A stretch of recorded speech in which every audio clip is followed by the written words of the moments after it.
Present greetings to all our valued listeners and viewers throughout the whole world, more particularly to all Shepherd's Rod believers, and most especially to our beloved brothers and sisters in the United States of America.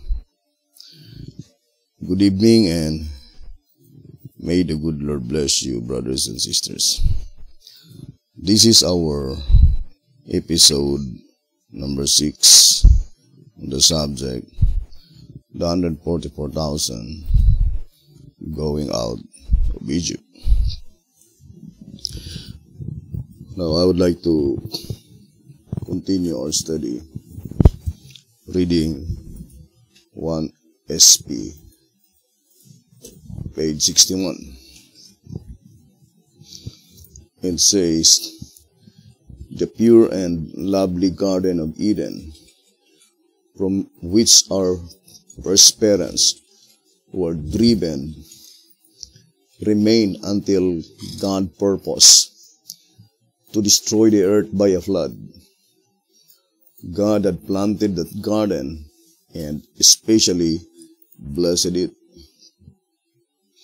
And in His wonderful providence, He withdrew it from the earth and will return it to the earth again, more gloriously adorned than before it was removed from the earth. God purposed to preserve a specimen of His perfect work of creation, free from the curse wherewith He had cursed the earth." 1 SP, page 61.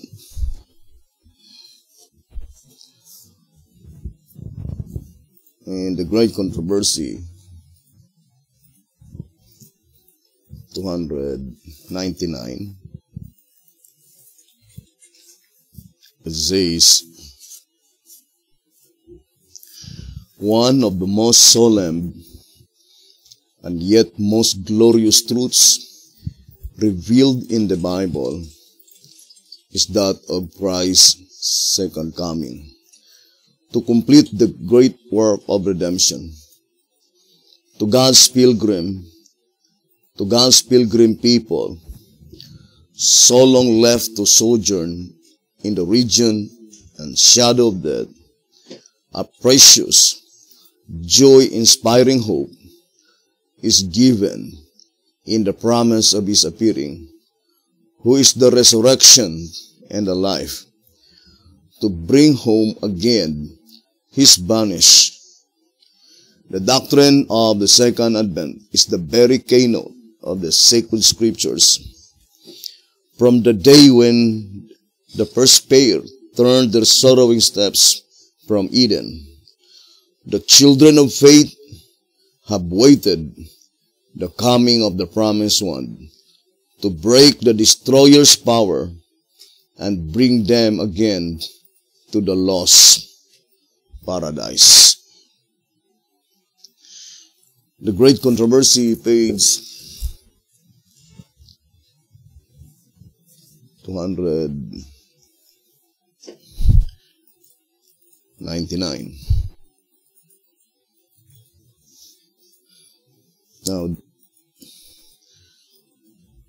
I remember the statement in Timely Greetings in 1 TG number 1.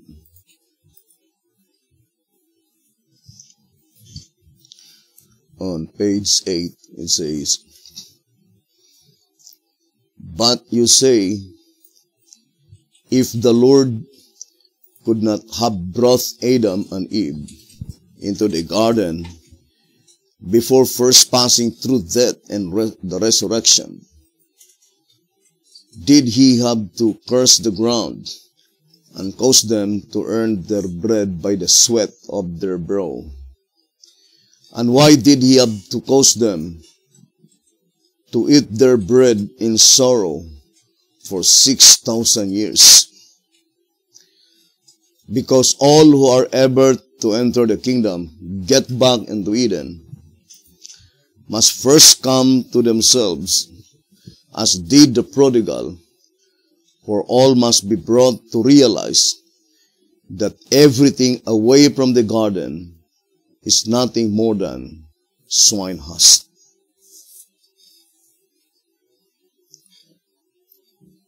Here in 1 TG number 1, page 10.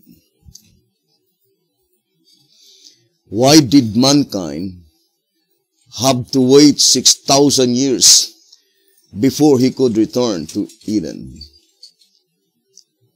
Because it takes that long to get a large enough number of repentant prodigals who have come to themselves, who realize that it is better to be a doorkeeper in the Father's home than to be sunk in so-called fun away from His home.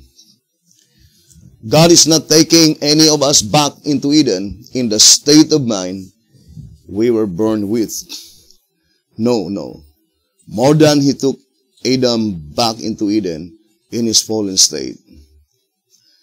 All must come to themselves. Affliction shall not rise up the second time.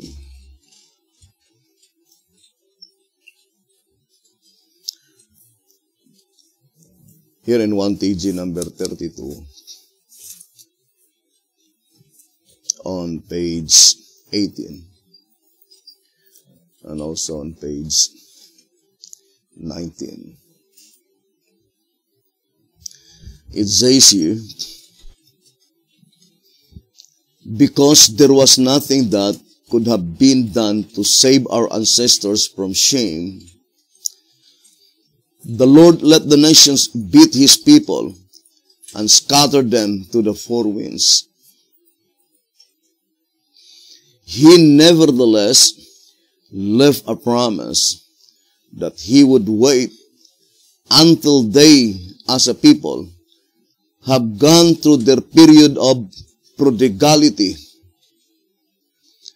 until they as individuals discover their mistakes and give the Lord opportunity to display His grace to them. Those who wait for Him are certainly to receive His blessings.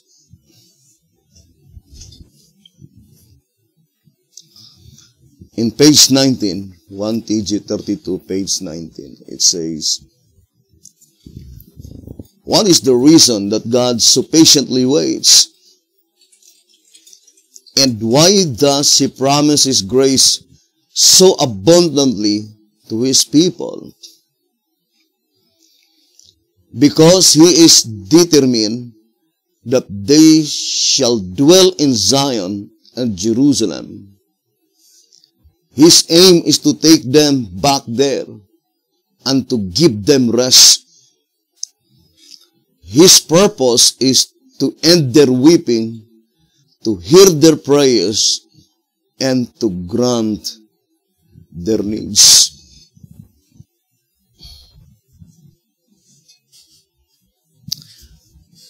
I remember the statement in the great Prophets and Kings.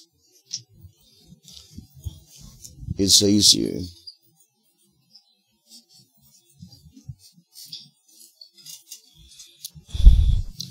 Prophets and Kings,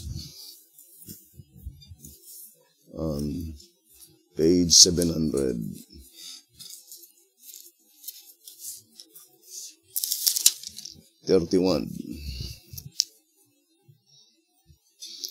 It says, to us who are standing on the very verge of their fulfillment, of what deep moment, what living interest are these delineations of the things to come, events for which, since our first parents turned their steps from Eden, God's children have watched and waited long and prayed. Fellow pilgrim, we are still amid the shadows and turmoil of earthly activities. But soon our Savior is to appear to bring deliverance and rest. Prophets and Kings on page 731. And I would like to read again the statement here in 1 TG number 25 on page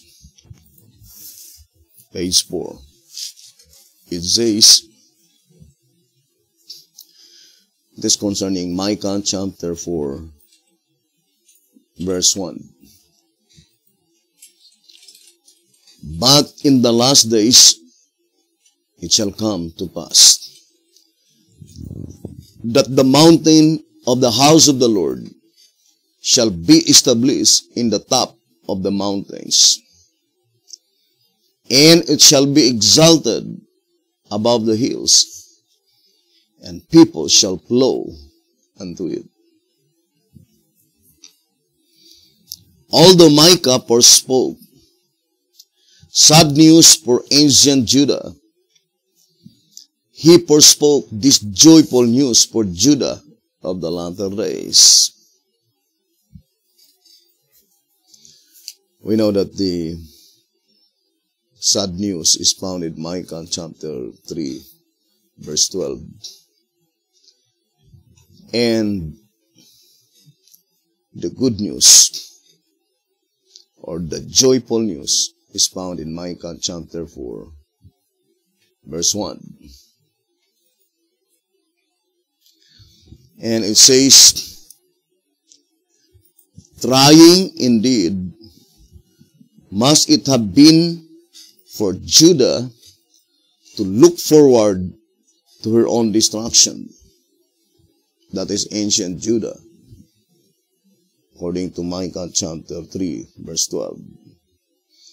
Conversely, though, it must have encouraged her to know that the time would come for her to return and to build the old waste places, to raise up the foundations of many generations. Isaiah 58, verse 12. This promise, I fully believe that it is applied to the Midian, or in the days of Beti-Hotep. They are the Judah of the latter days. Because Sister White, she has no knowledge concerning the restoration of the kingdom. And it is the first time that was revealed by God to Beti-Hotep. So that is a joyful news that came to them. But the shepherd says, and still more joyful should she now be to learn that the time for her returning to God and to the homeland has actually come. Now, I do fully believe that this last sentence is applied to the saints that will no longer to taste death. And it is closely connected, brothers and sisters, to our subject.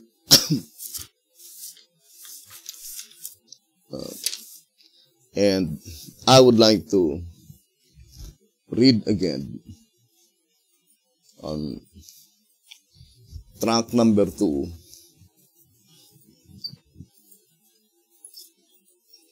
on page 42. It says, thus in their perfect mutual harmony, the Bible and the spirit of prophecy once again exalt each other and clear the paradox of the fourth chariot, its double span of horses, each of which, as revealed by their colors and aims, is inimical in character, principle, and objective, each contesting the right to the chariot, endeavoring to keep it in the south country, where they are blindly settled on their list. The grizzled, the leadership at the very head of the chariot, say in their heart, the Lord will not do good, neither will he do evil.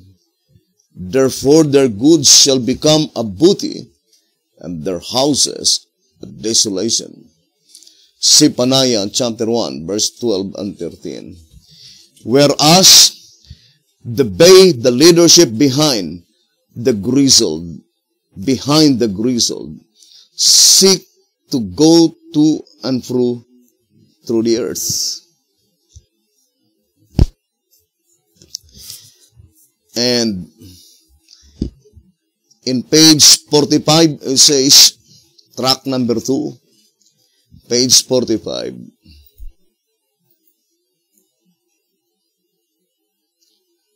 It says, O brother, sister, be not fooled. If this does not reach your heart now, in time to save you from the evil to come, it will surely overtake you eventually, but then only to destroy, not to save you. So stay no longer with the grizzled horses in Egypt, for to do so will be only to perish there with them, while the bay take the chariot to the promised land.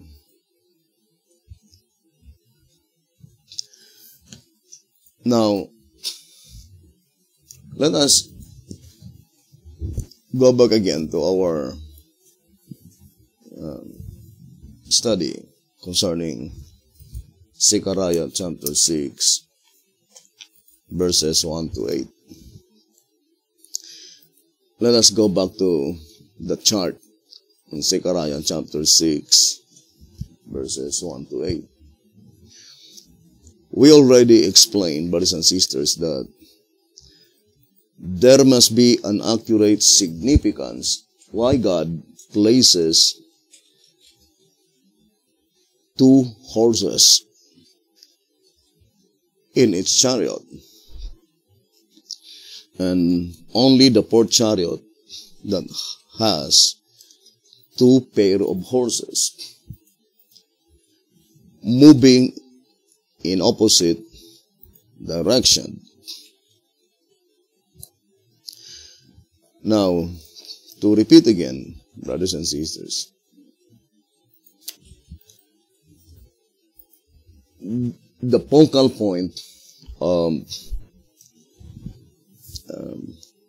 the subject on Zechariah chapter 6, verses 1 to 8, is the destination of each chariot. And only the first chariot, by which there is no specific destination given in the vision of Zechariah. And we already explained that on the first chariot, the reason that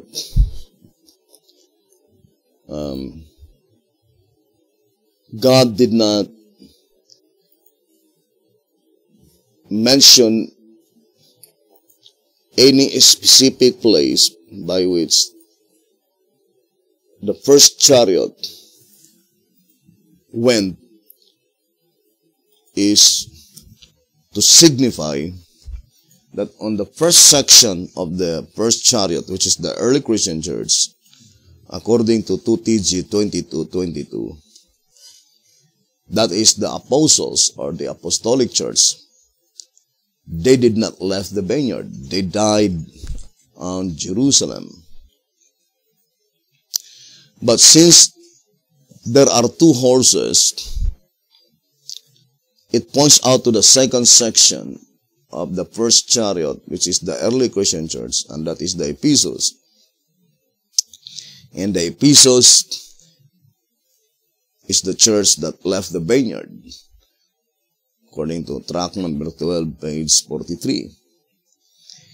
And the reason why there is no destination, it's so because she was out of civilization, according to 2SR 261, more particularly during the wilderness or the dark ages. And it says, the wilderness signifies that the church at that time is out of civilization, or in other words,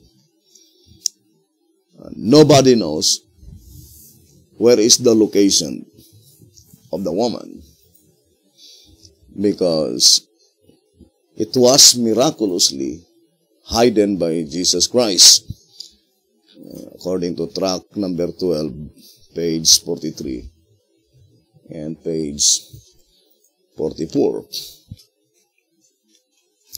Let us go back to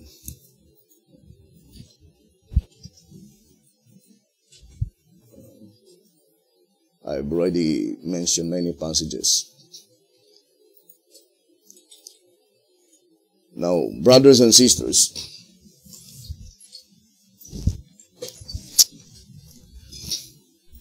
to repeat again, the reason why God do not place the destination of the first chariot, because it points out to the first section representing the first red horse, which is the apostolic church. They did not left the vineyard. They died in Jerusalem. But on the second chariot, which is the epistles, the second section of the early Christian church, she left the vineyard, according to tract number 12, page 43. And the significance that it has no destination, it's so because nobody knows the location of that woman. And the description given by the shepherd's rod in 2SR 261, she was out of civilization. We already read in tract number 15, page 85 and page 86, that when the woman left the vineyard, the dragon followed her in the wilderness. Tract number 15, page 85 and page 86. But God sent a little help, as predicted in Daniel 11, verse 33 and 34, according to tract number 12, page 80. And that little help is the Reformation, by which can be easily understood that in order for the dragon to divert his attention, because the dragon is looking the exact location where the woman had been hidden, and in order to divert the attention of the dragon, God raised up the Reformation, and it's called the little help. Now, we already explained, brothers and sisters, that the second chariot, which is led by the black horses, that black horses represents the reformers during the Dark Ages. And it is called by the shepherd's rod in 2SR 267 the four great denominations. Lutherans, Presbyterian, Methodist, and Baptist. Now,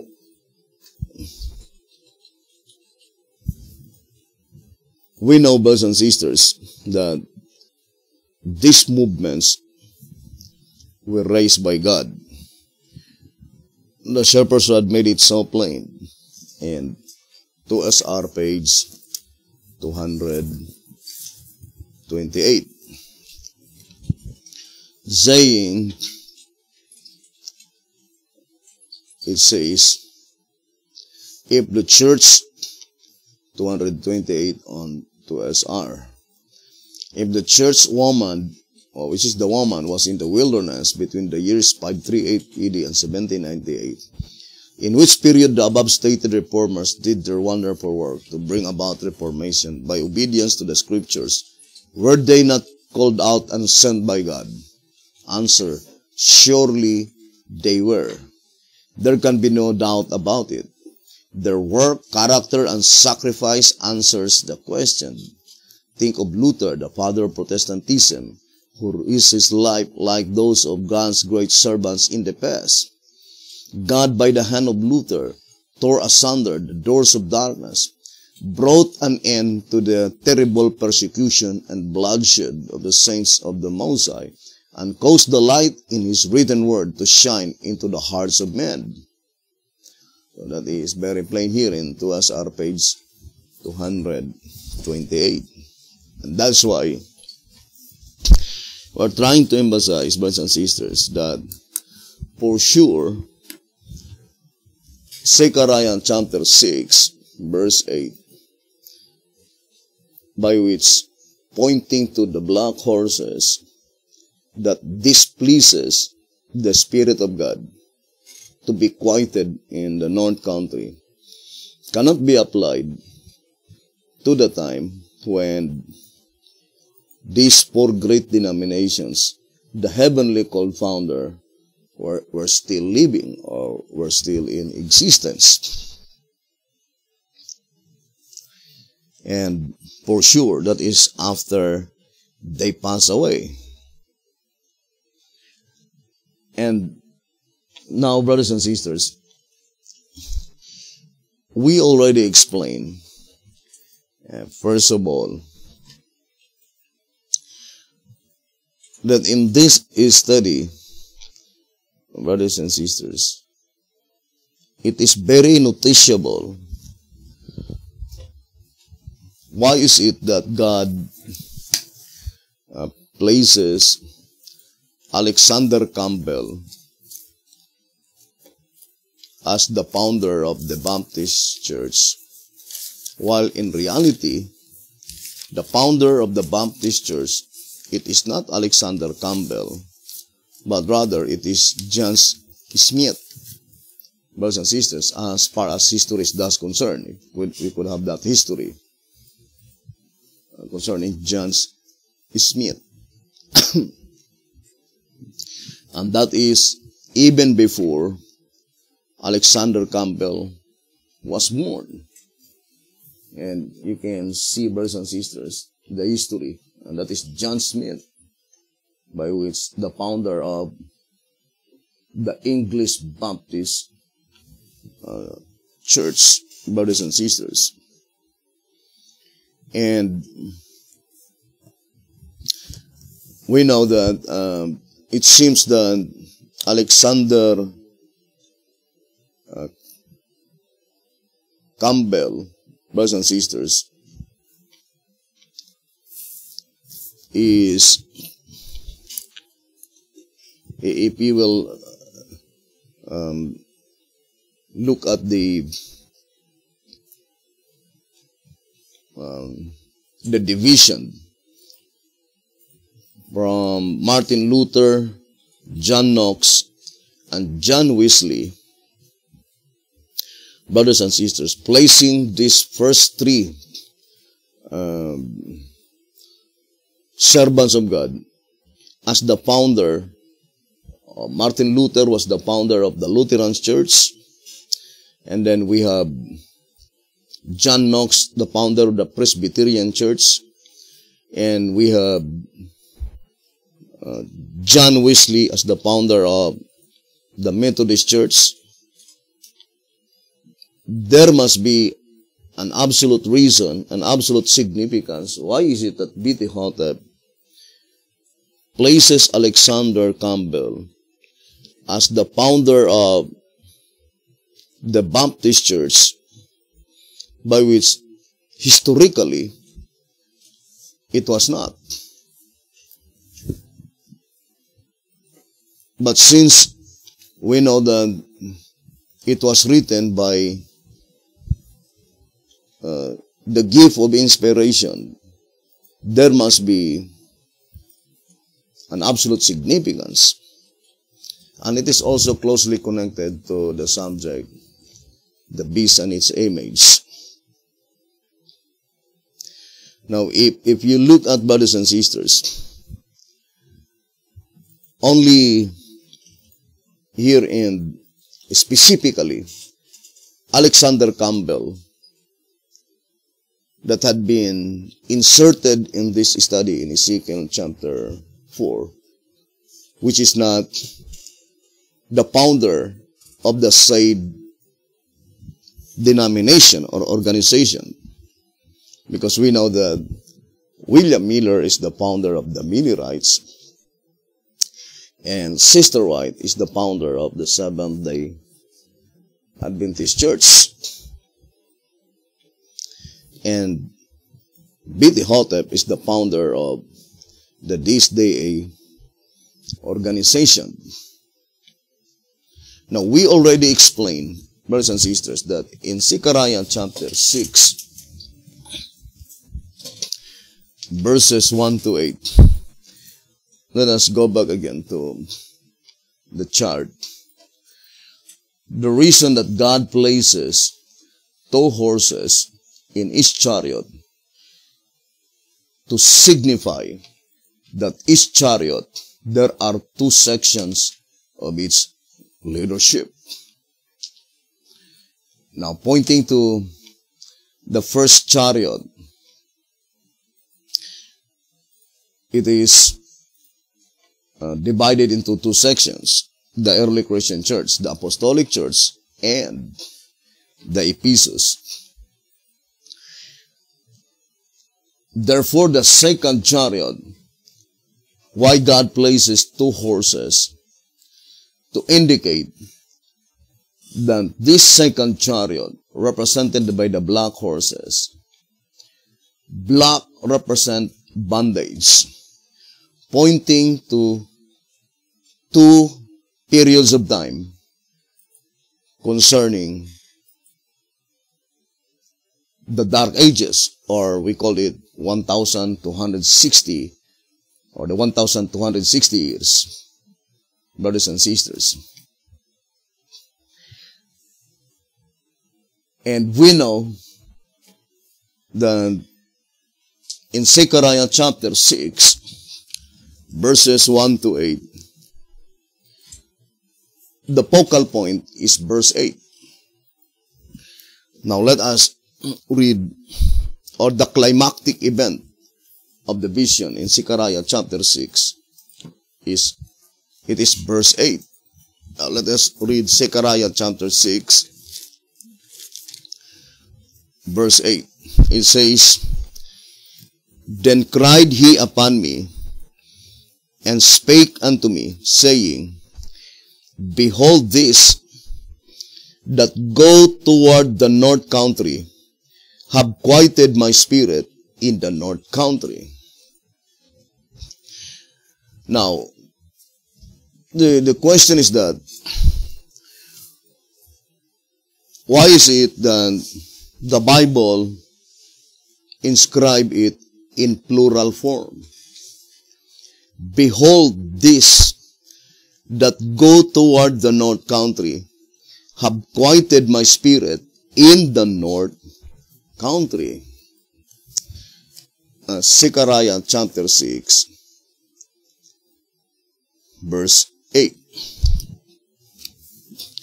Now, let us now study closely this prophecy. In track number 2,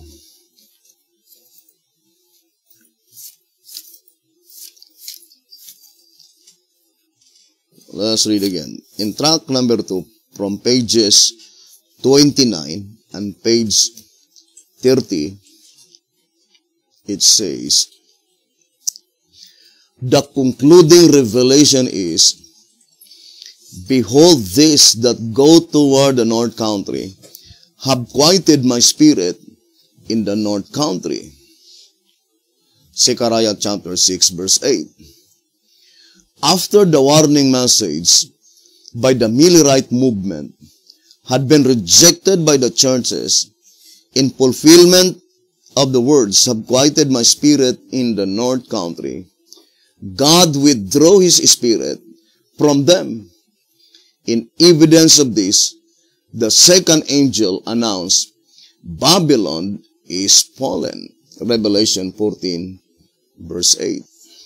Or in other words, whatever explanation that we are going to make on Zechariah 6, verse 8, it should be in perfect harmony with Revelation 14, verse 8. Because here, the shepherd's rod attached Revelation 14, verse 8 to the fulfillment of Zechariah chapter 6, verse 8.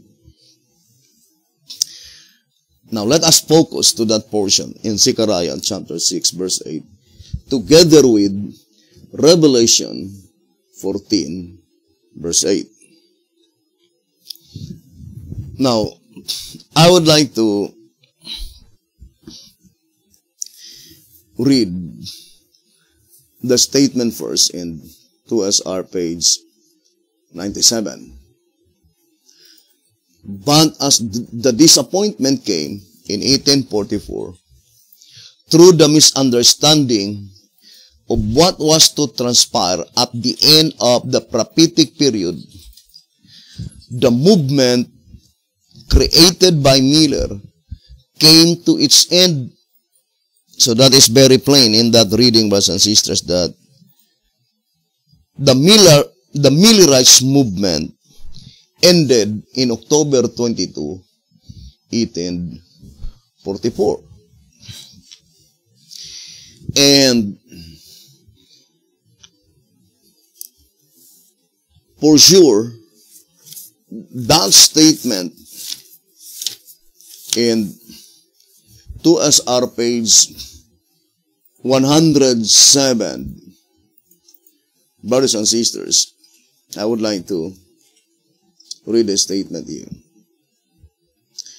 It would have been unwise and useless to devise this prophetic beast that is pertaining to the leopard-like beast, if the symbols would fail to reveal Protestantism as they do Catholicism.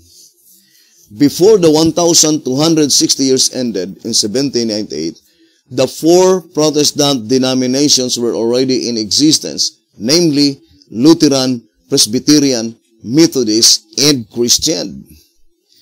But after 1798 came the First-day Adventists, and the Seventh-day Adventists from 1844 to 1929 completed his 7 heads. Now, the Voice of Inspiration never used the name Millerites as a part of the 7 heads of the leopard-like beast. For the Millerites movement in October 22, 1844, according to 2SR page 97, ended. Therefore, there's no more existence of the Millerites movement in 1844. And that is why the Shepherd's Rod used the term First-day Adventist. And we know that the First-day Adventist is pertaining to the Sunday keepers. Now, here's another thing which is worthy of consideration. Why is it that B.T. Hotep used the name Christian instead of Baptist? Here in 1SR, we know that Alexander Campbell is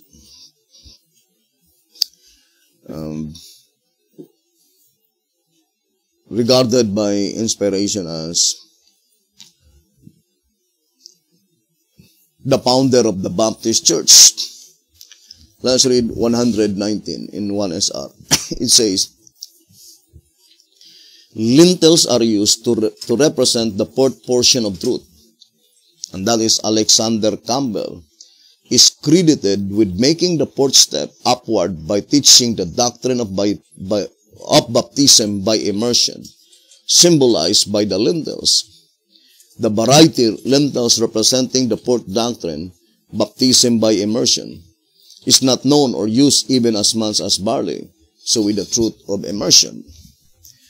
Baptism by immersion, in the old-fashioned way, is not generally practiced, even as lentils are not generally used. Again, God has used the right kind of symbol to represent this portion of truth. Now, to repeat again, brothers and sisters, Alexander Campbell is said to be the founders of the Baptist Church, and that is the fourth step in Ezekiel chapter 4. I think in 1SR Pocket Edition, here in 1SR Pocket Edition, on page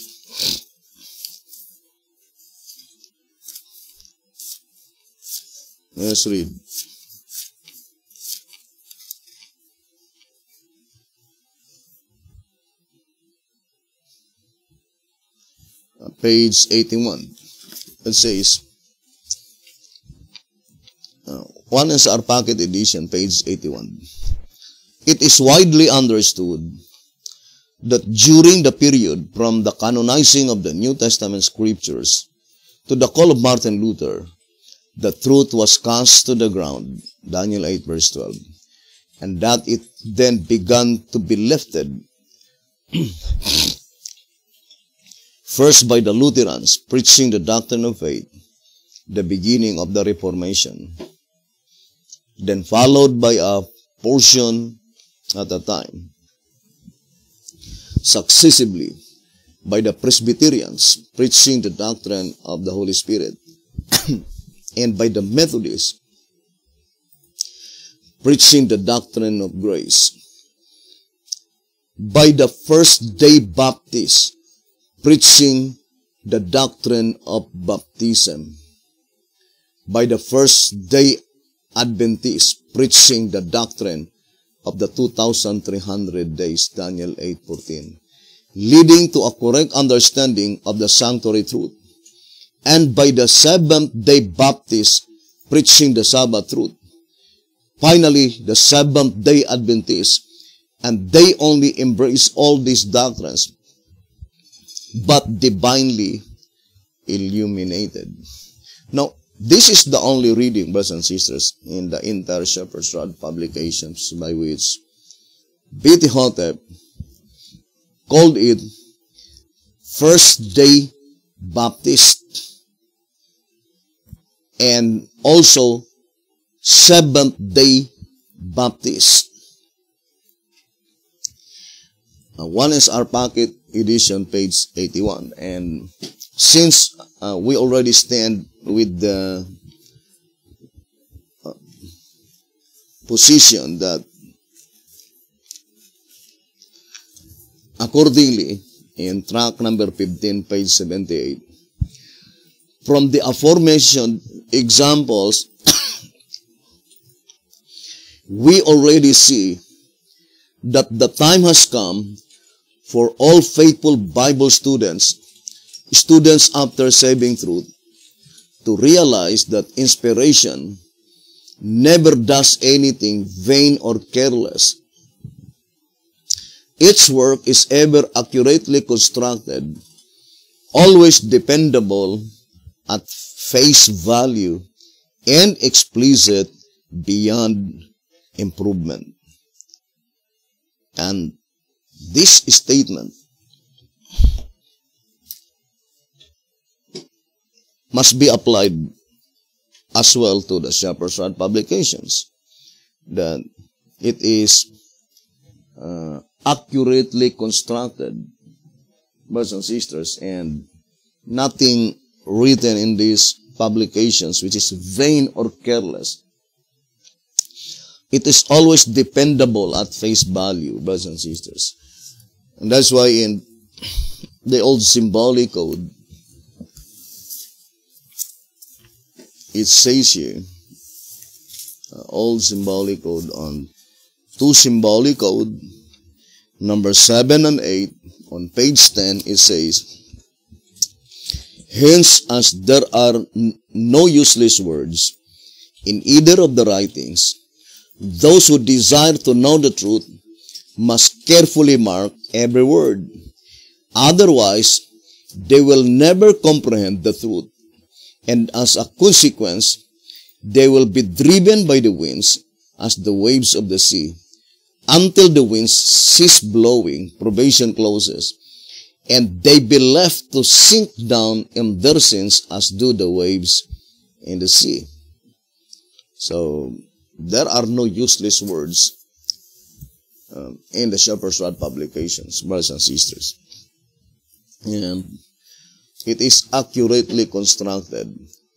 So, there must be an absolute reason. I would like to focus first to the fourth step, by which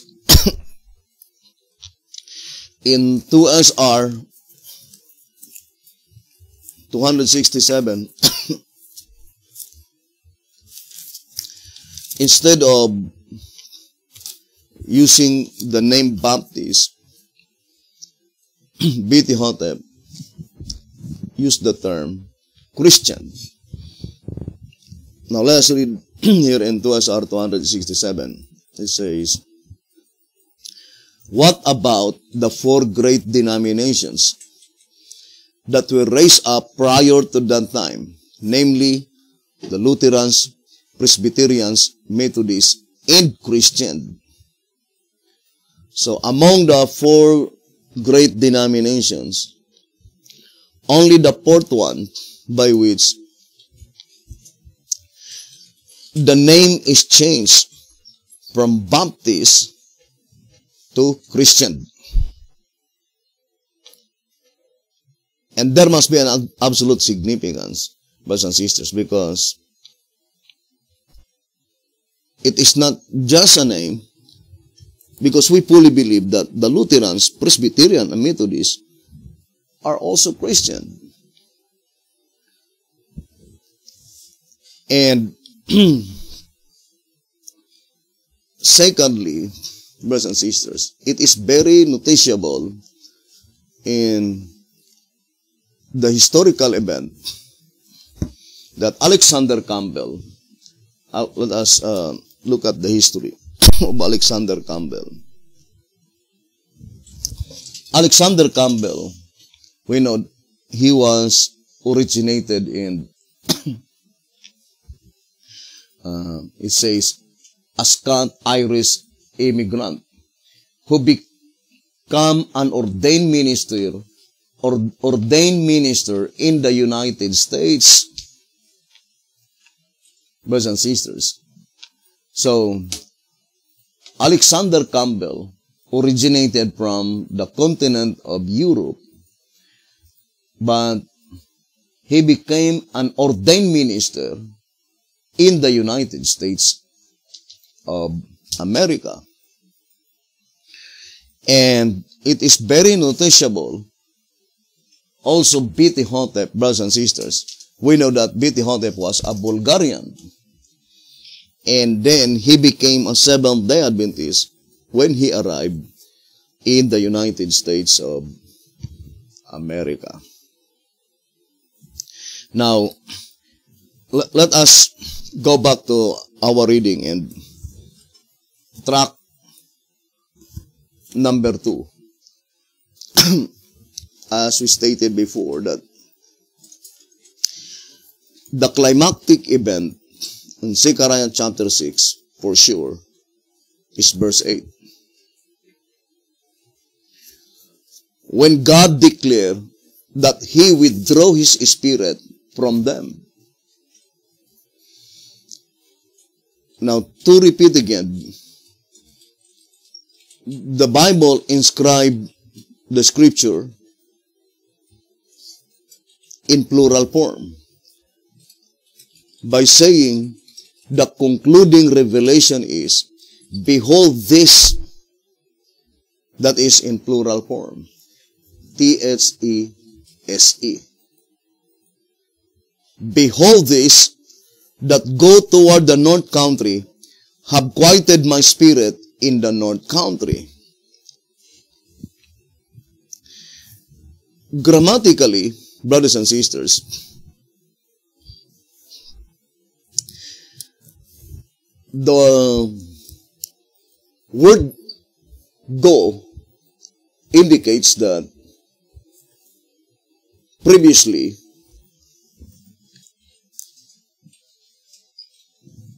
he was not from that place. So the grammatical expression used in the Bible that go toward the north country, plainly indicating that prior to that time, they were not as yet located in the north country. Now, let us focus first to Revelation chapter 14 verse 8, reading the great controversy.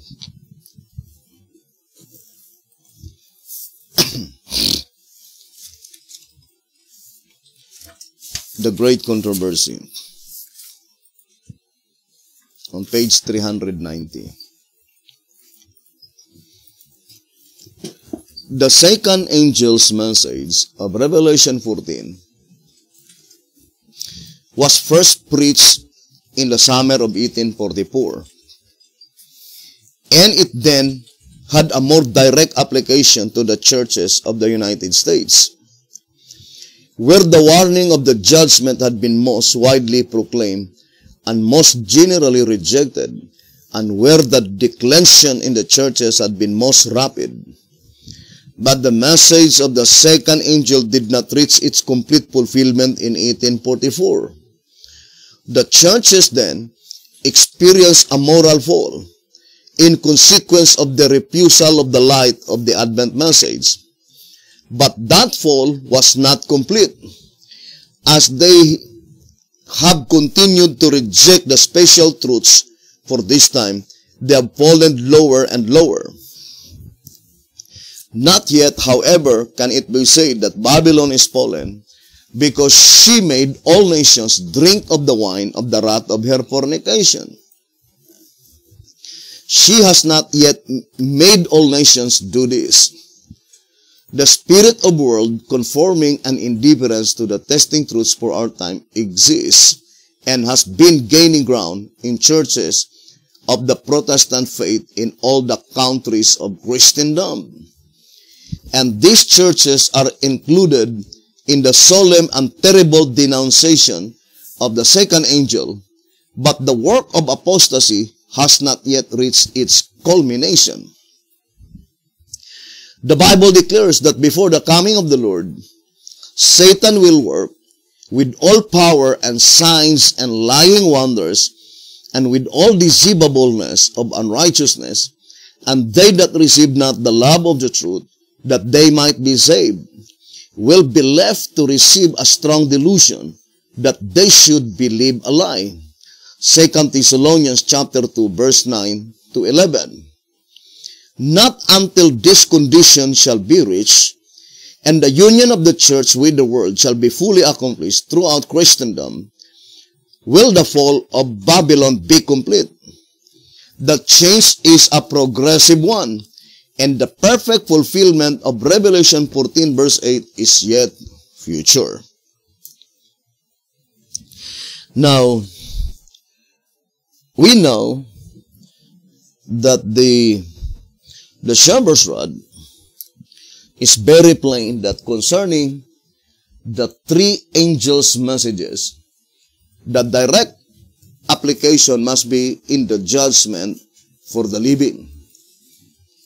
Now here in General Conference Special, page 39, let us read. I would like to read again. In fact, the three angels' messages are applicable to the judgment for the dead only indirectly. For the judgment for the living is the all-important event. That is, the angel is not sent particularly to explain what the judgment does to the dead, but what it is to do to the living. General Conference Special, page 39. So that reading plainly indicating that the first angel's message, the second angel's message, and the third angel's message, these three messages is directly applied in the judgment that pertains to the living rather than to the dead. Now, since the great controversy is plainly saying that the perfect fulfillment of Revelation 14 verse 8 is still future, certainly that future is pointing to the period of the judgment that pertains to the living, because that is the direct application of the three angels' messages. Now, I would like to repeat again, brothers and sisters, that climactic event in Zechariah chapter 6 verse 8, for sure, did not find its perfect fulfillment in 1844. Why? If the fulfillment of Zechariah chapter 6 verse 8, by which that is the climactic event of the vision, was fulfilled in 1844, then it profited to no one else. The prophecy in Zechariah chapter 6 verse 1 to 8, because it was not revealed not until in the days of Beti-Hotep. And I think, let me see in the historical event concerning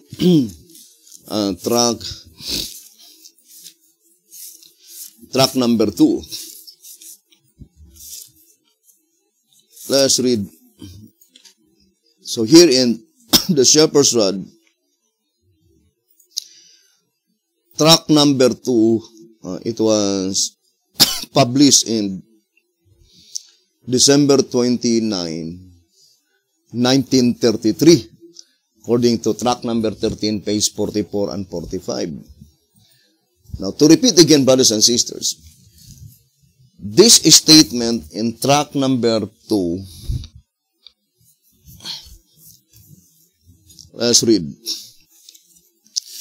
Track number 2 on page 12. Never has this symbolical prophecy been understood by any people, and never could it have been fulfilled and not been revealed, for then would its truth have been unavailable to the people in the past, and but half efficacious to us now. Necessarily then, its fulfillment is yet future, sometime in the latter part of the Christian era. Track number 2 on page 12. Now, the Shepherd's Rod made it so plain that the people living in a period of time by which the book of Zechariah, pertaining to Zechariah chapter 6, had not yet been revealed, they had not been profited by that writings, according to that reading. And that is why, if the fulfillment of Zechariah chapter 6, verse 8, that is the perfect fulfillment in 1844, then nobody had been profited with the writings. Brothers and sisters, for Zechariah chapter 6, verses 1 to 8, never been revealed, not until 1933. And secondly, the statement that that prophecy will never be fulfilled unless it be revealed.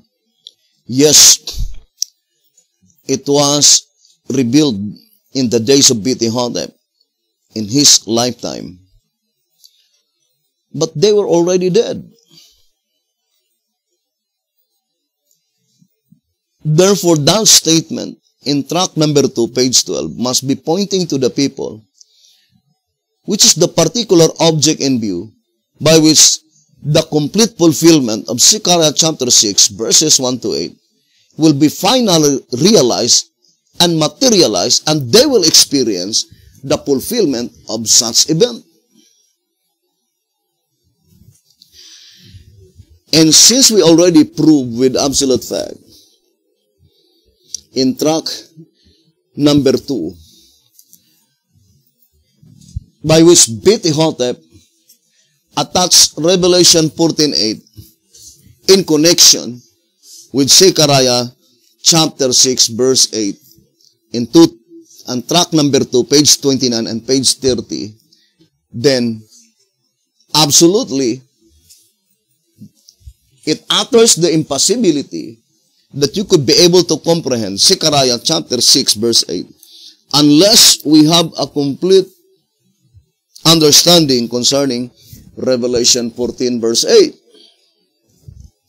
Now, we already proven with absolute fact that according to the Great Controversy 390, the perfect fulfillment of Revelation 14:8 is yet future. And we already declared that that future, according to the General Conference Special, page 39, is the period of the judgment for the living. Because that is the direct application of the first, second, and third angel's message is in the judgment that pertains to the living. Now remember, here in the old symbolic code, let us read this reading. 1 symbolic code number 6, page 9. 1 symbolic code number 6, page 9. It says, the trouble does not lie in what Sister White is teaching, but rather in the exceeding spiritual darkness that surrounds those who are kicking against the pricks. For they see only one clause of provision, whereas the Bible teaches a clause of provision after every message that God sends.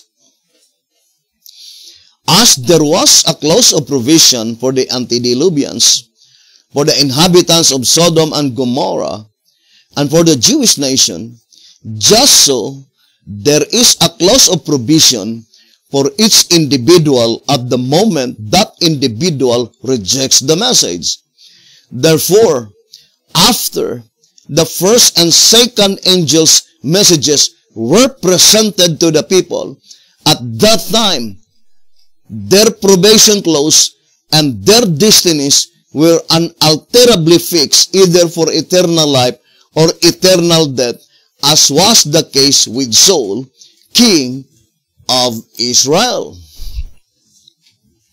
Now, in this reading, brothers and sisters, the proclamation of the first and the second angel's message, for sure, there is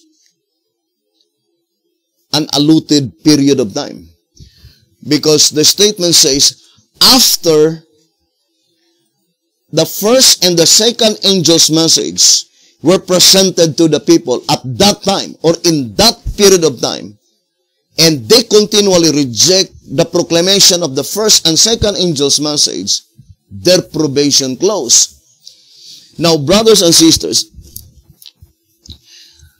the shepherd's rod made itself plain that the reason why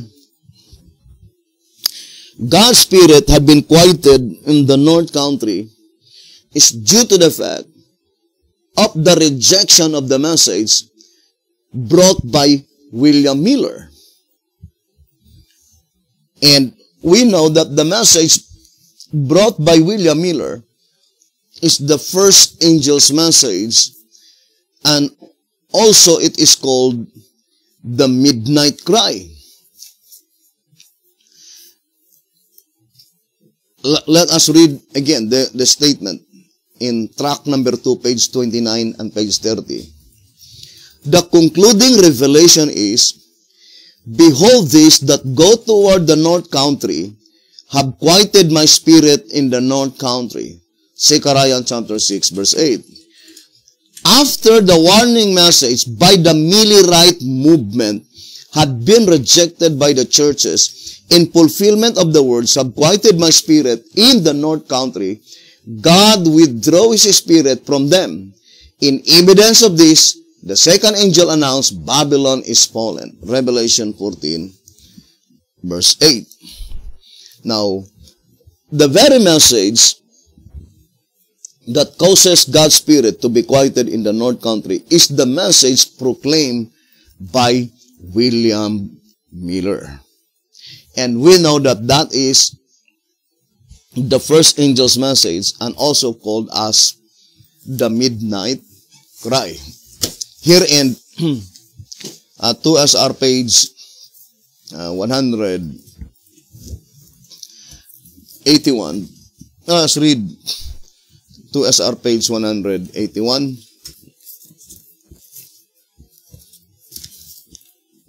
It says here,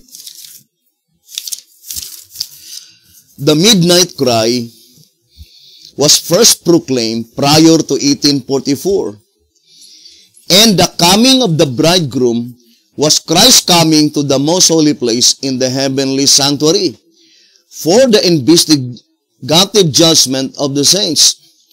The investigation being in two sections, first the judgment for the dead, and second for the living, the cry must be repeated.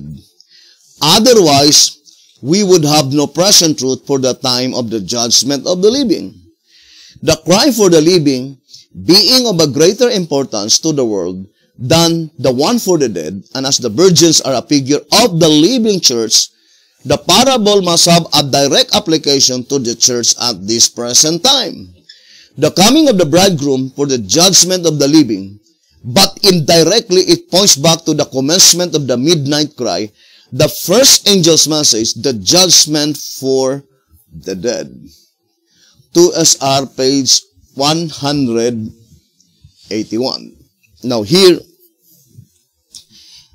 the shepherd's rod plainly told us, brothers and sisters, that the midnight cry, in reality, as well as the first angel's message, is directly applied to the living church. The living church is the last generation of men, the church that will no longer to taste death.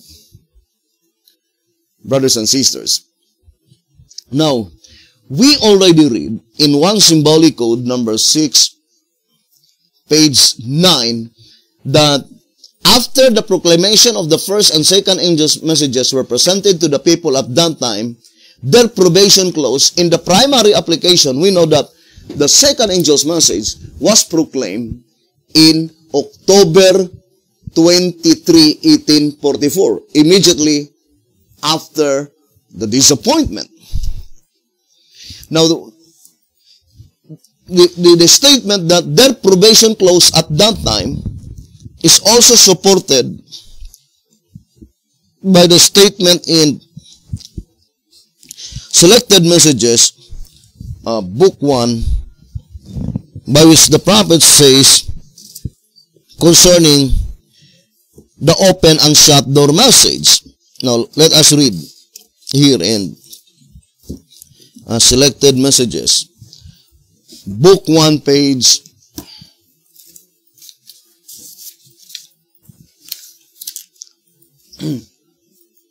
63. I would like to read the last portion. It says, I was shown in vision, page 63 on 1 SM.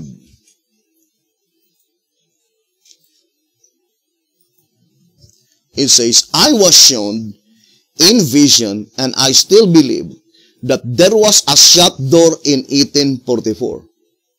Or in other words, there was a close of provision occurred in 1844. All who saw the light of the first and second angels' messages and rejected that light were left in darkness. And those who accepted it and received the Holy Spirit, which attended the proclamation of the message from heaven, and who afterward renounced their faith and pronounced their experience a delusion, thereby rejected the Spirit of God, and it no longer pleaded with them. 1 SM, page 63. So this statement is perfectly corroborating to the statement in 1 Symbolic Code number 6, page 9. I would like to repeat again this reading in 1 Symbolic Code number 6, page 9. It says,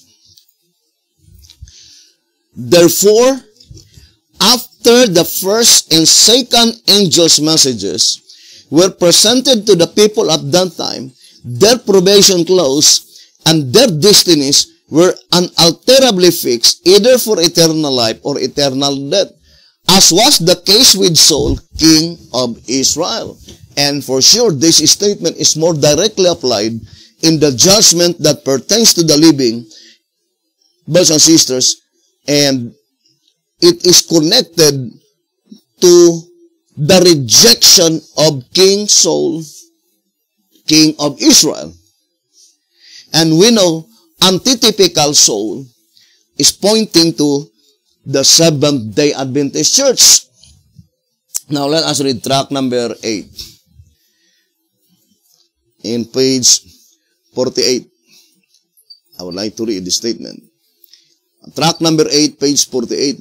This being so, tract number 8, page 48.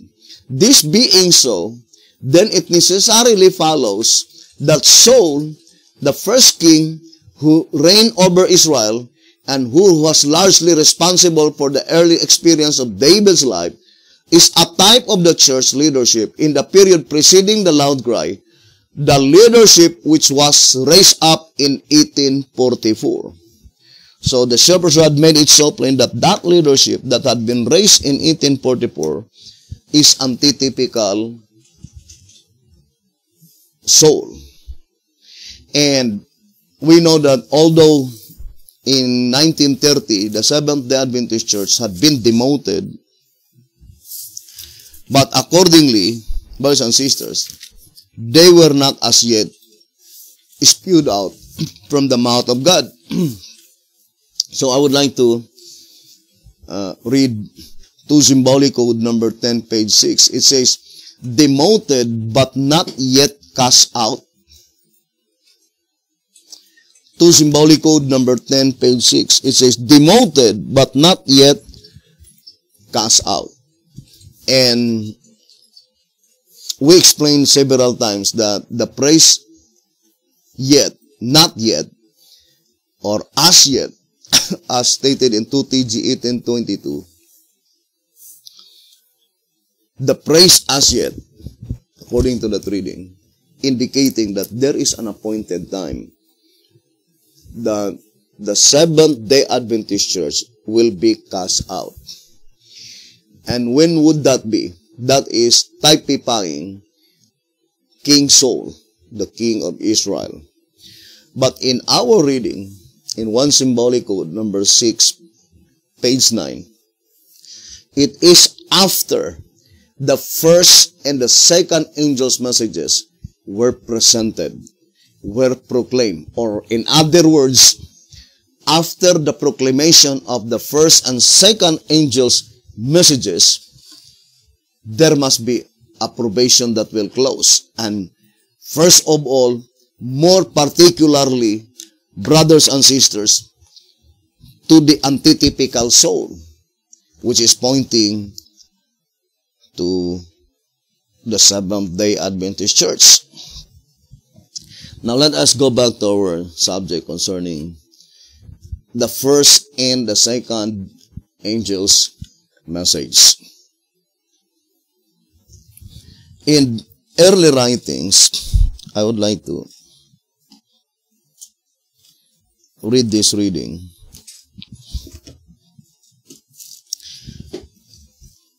In early writings,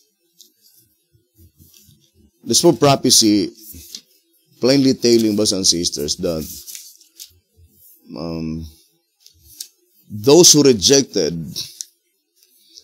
249, I would like to read early writings 249. So let us read this reading given by this prophecy. Those who rejected and opposed the light of the first angel's message lost the light of the second and could not be benefited by the power and glory which attended the message. Behold, the bridegroom cometh. Now, I would like to read again, early writings 249. It says, those who rejected and opposed the light of the first angel's message lost the light of the second, and could not be benefited by the power and glory which attended the message. Behold, the bridegroom cometh. Early writings, page 249. So, the first angel's message, the second angel's message, and the midnight cry are closely connected with each other. That it utters the impossibility that you could be able to comprehend the second angel's message unless you have a clear conception concerning the first angel's message. And you could never be benefited with the proclamation of the midnight cry, brothers and sisters, if you have no complete understanding concerning the first and the second angel's message. And in this study, it utters the impossibility that you could be able to make a proper application of Zechariah chapter 6 verse 8 unless you have a clear conception concerning Revelation 14 verse 8. Now, brothers and sisters, the spirit of prophecy made it so plain. I would like to read again. 390 in the Great Controversy. The second angel's message of Revelation 14 was first preached in the summer of 1844. And it then had a more direct application to the churches of the United States. Now, think it thoroughly, brothers and sisters.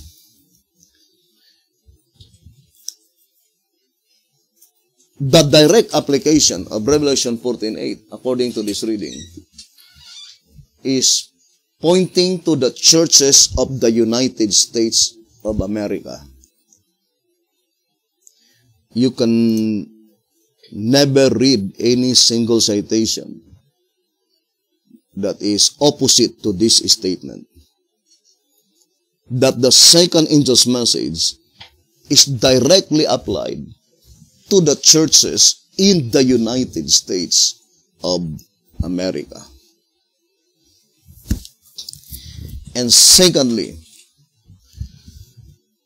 the second angel's message is directly applied in the judgment that pertains to the living. But what is the specific place? United States of America. Remember, in the great controversy,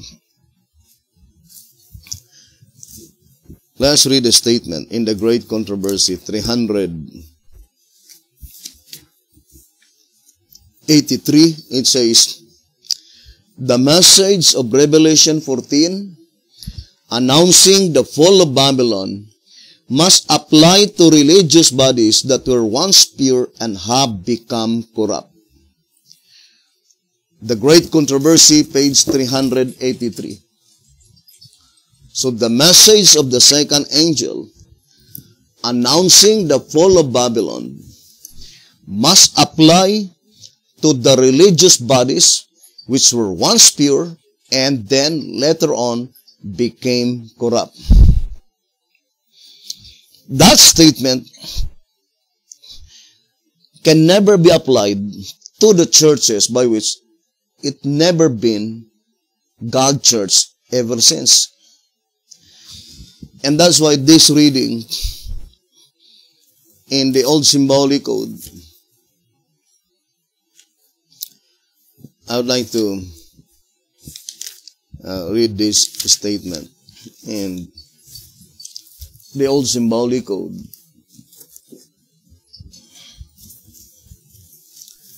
But it's the shepherd's rod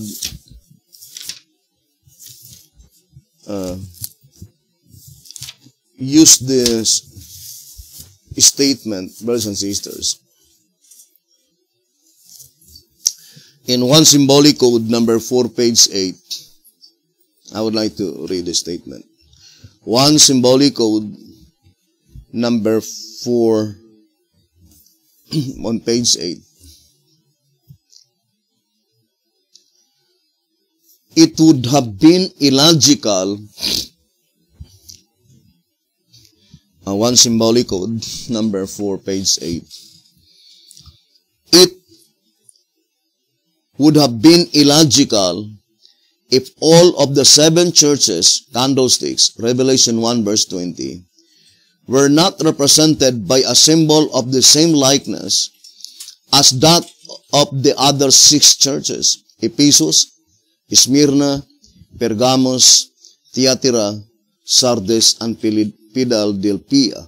For they, the early Christian and Protestant churches, too, were once God's chosen churches as the Laodicean is now.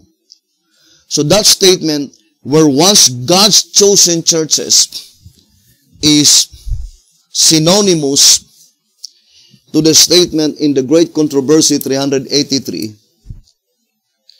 must be applied to the religious bodies which were once pure and have become corrupt.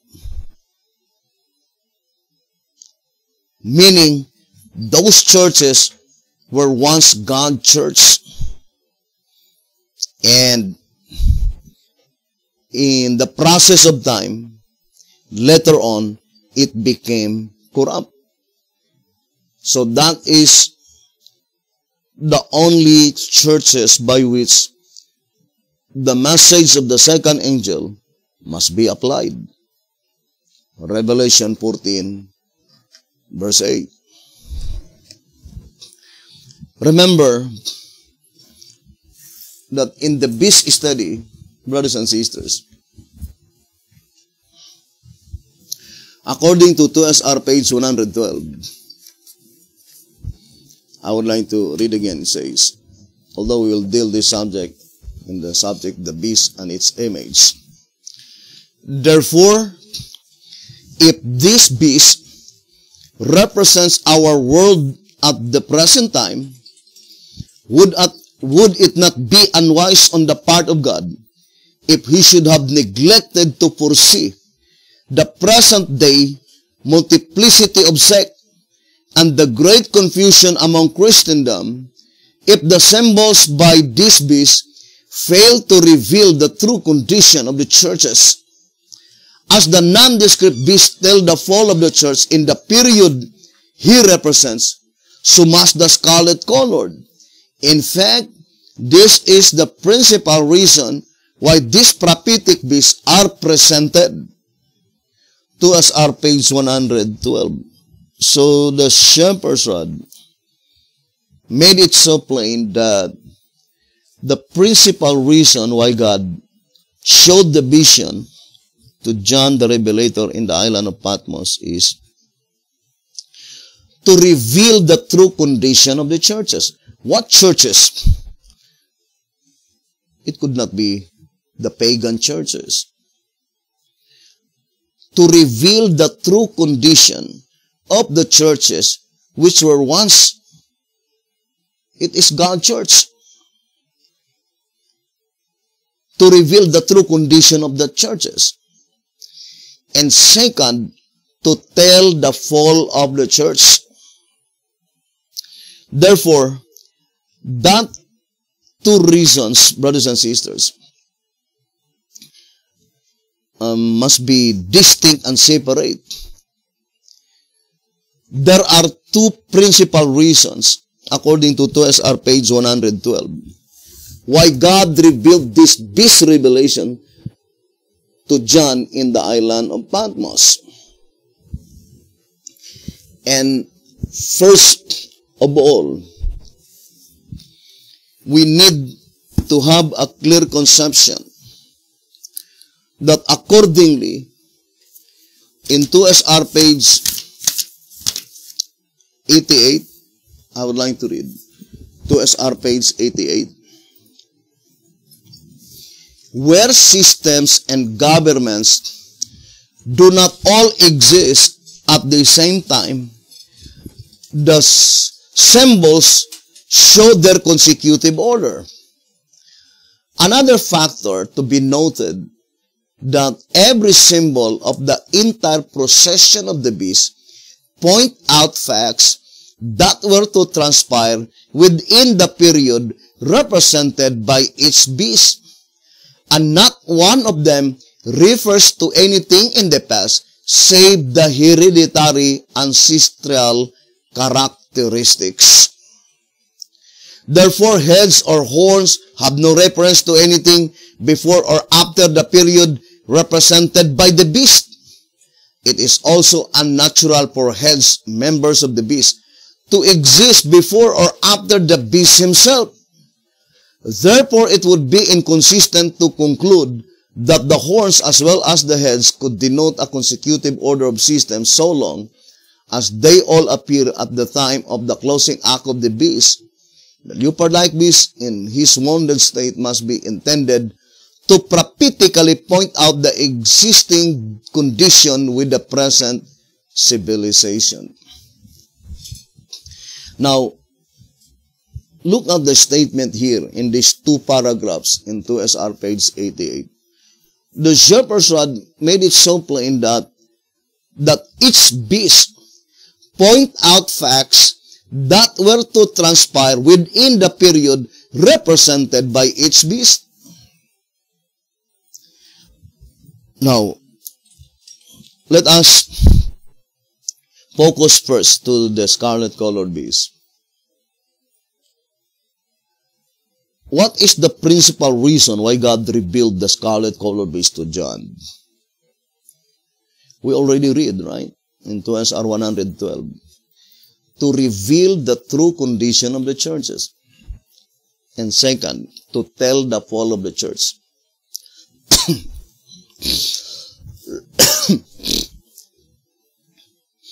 The second reason is inscribed in singular form. To tell the fall of the church. But the first reason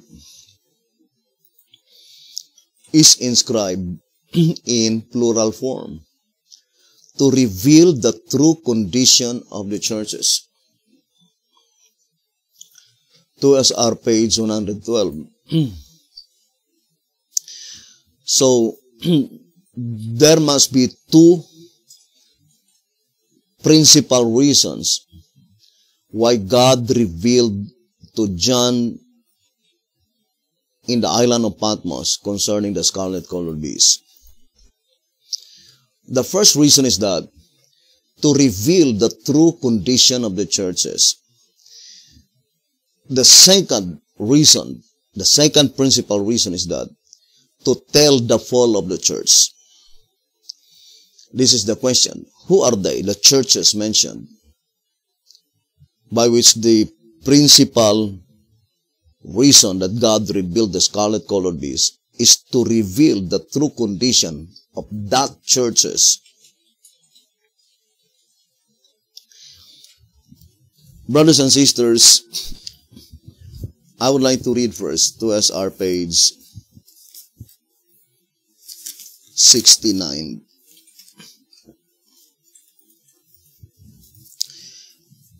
Saying, the dragon with his 7 heads and 10 horns, with the crowns on the heads, appeared at the birth of Christ, as previously explained, and occupies the period parallel with the nondescript beast. The heads are represented by the biblical number 7, meaning completeness, and embrace every religious system in the days of Christ. As the dragon represents the devil who controls the heads, the symbol unmistakably denotes a complete apostasy. It is not intended to reveal the pagan system of worship was heeded by the devil, for it has never been otherwise.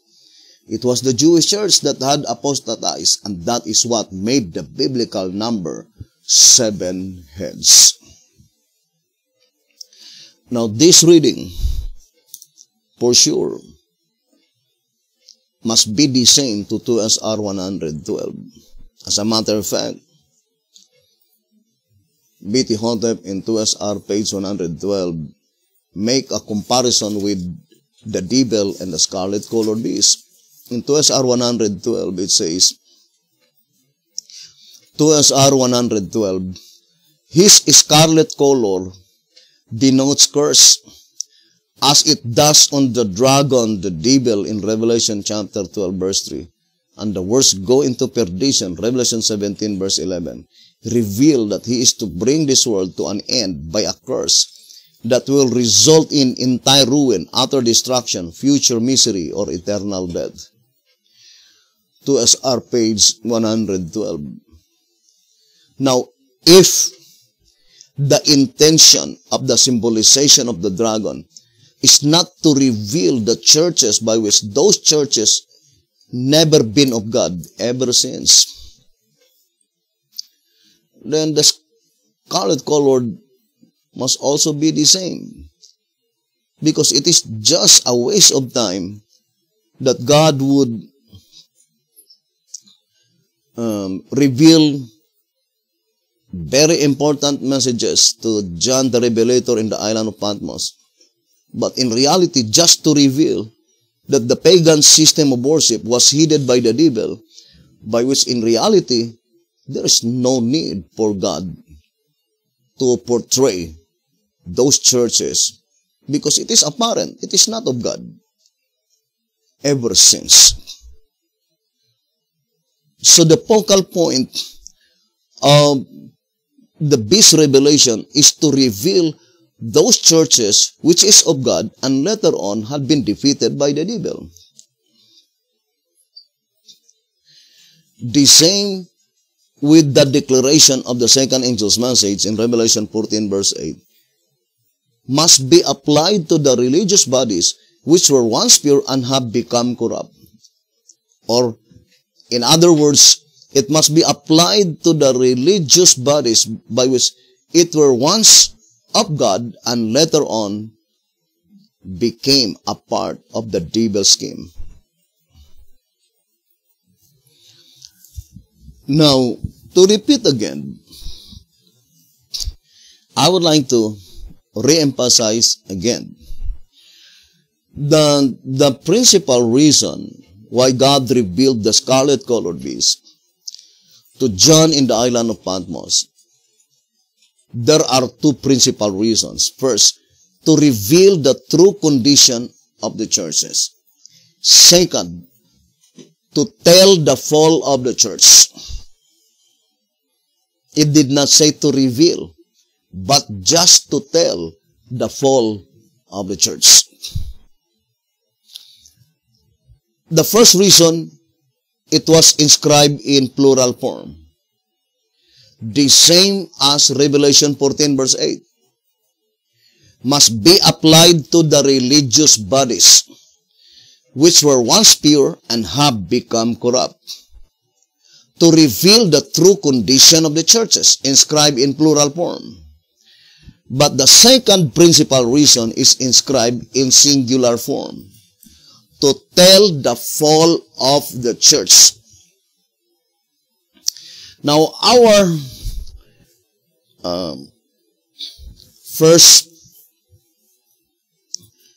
the first thing that we need to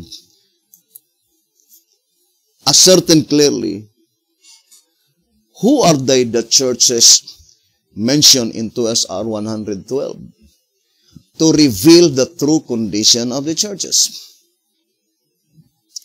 We need to apply 2SR page 88, that whoever the churches might be, it must be the churches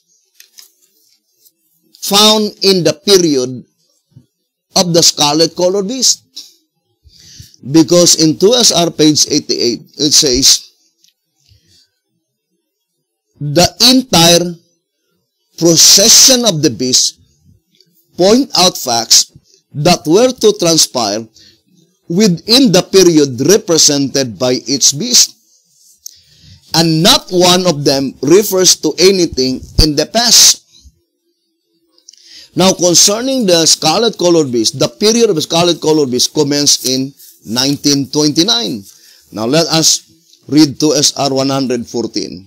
The period represented by the scarlet-colored beast commenced in 1929.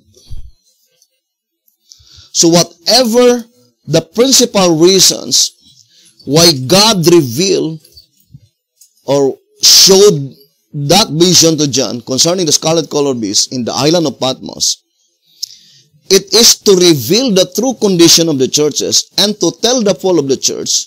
These two principal reasons must transpire within the period of the scarlet-colored beast itself. And it can never be applied, brothers and sisters, in the past. Now, I remember, I would like to read that reading in 2SR page 194. It says, God does not make vain repetitions.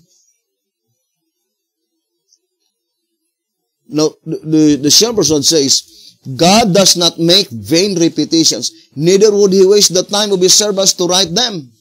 Therefore, every little symbol has its meaning and reveals a great truth. Now, for example, here in 2SR page 111, it says, we believe that there must be more complete symbolical information for this present generation than for any previous one. Thus, it is very inconsistent and unreasonable of those who have applied the leopard-like beast of Revelation 13 and the scarlet-colored of Revelation 17, in addition to the nondescript beast of Daniel 7, as symbols of Rome. Why so many symbols of Rome and none of the period for which the books were written? Or in other words, God would not waste his time for his servant, John the Revelator, to show the vision in the island of Patmos, if the meaning of the vision is only a repetition of the vision that was already showed by God to Daniel in Daniel chapter 7, then it is only a vain repetition, brothers and sisters. B.T. Hotep says it very inconsistent that the symbolization of Revelation 13 and Revelation 17 is in addition to the vision of John in Daniel 7 as symbols of Rome. Now, let us now focus our attention to Revelation 14 verse 8, brothers and sisters. The shepherd's rod made it so plain, brothers and sisters, that the principal reason why God revealed this beast revelation, more particularly to the scarlet-colored beast to John in the island of Patmos, is to reveal the true condition of the churches and to tell the fall of the church. There is no other message that tell the fall of the church except Revelation 14 verse 8. Or in other words, the proclamation of the message of Revelation 14:8 in the period of the leopard-like beast is the primary application. But the proclamation of the message of the second angel of Revelation 14:8 in the period of the scarlet-colored beast is the final application. That is very plain, brothers and sisters. Although we will discuss that subject more fully in the subject that the beast and its image. Now, we already discussed that in October 22, 1844, immediately after the disappointment, it was pronounced and announced the fall of Babylon. And what is the significance, brothers and sisters, of that pronouncement? Let's go back again to 2SR page 97. 2SR page 97, it says, that is, I would like to read, the second angel's message of Revelation 14 verse 8 had announced that Babylon, the churches prior to 1844, had fallen. That is to say, that God would let no light shine upon His word through these fallen churches. Now, here's another statement in 2SR page 200. 2SR page 288. It says, second, 2SR 288. Second, the churches who were in existence prior to 1844 fell with the proclamation of the second angel's message, Revelation 14:8, showing that God would no longer reveal Himself through that channel. 2SR 288. Now, brothers and sisters, think it thoroughly, my dear brethren.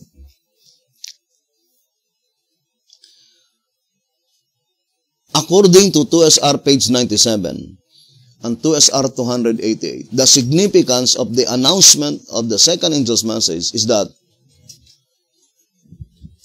God would no longer let any light to shine from these channels. That God would no longer reveal Himself through these channels. What channels? More particularly to the churches that had been raised prior to 1844.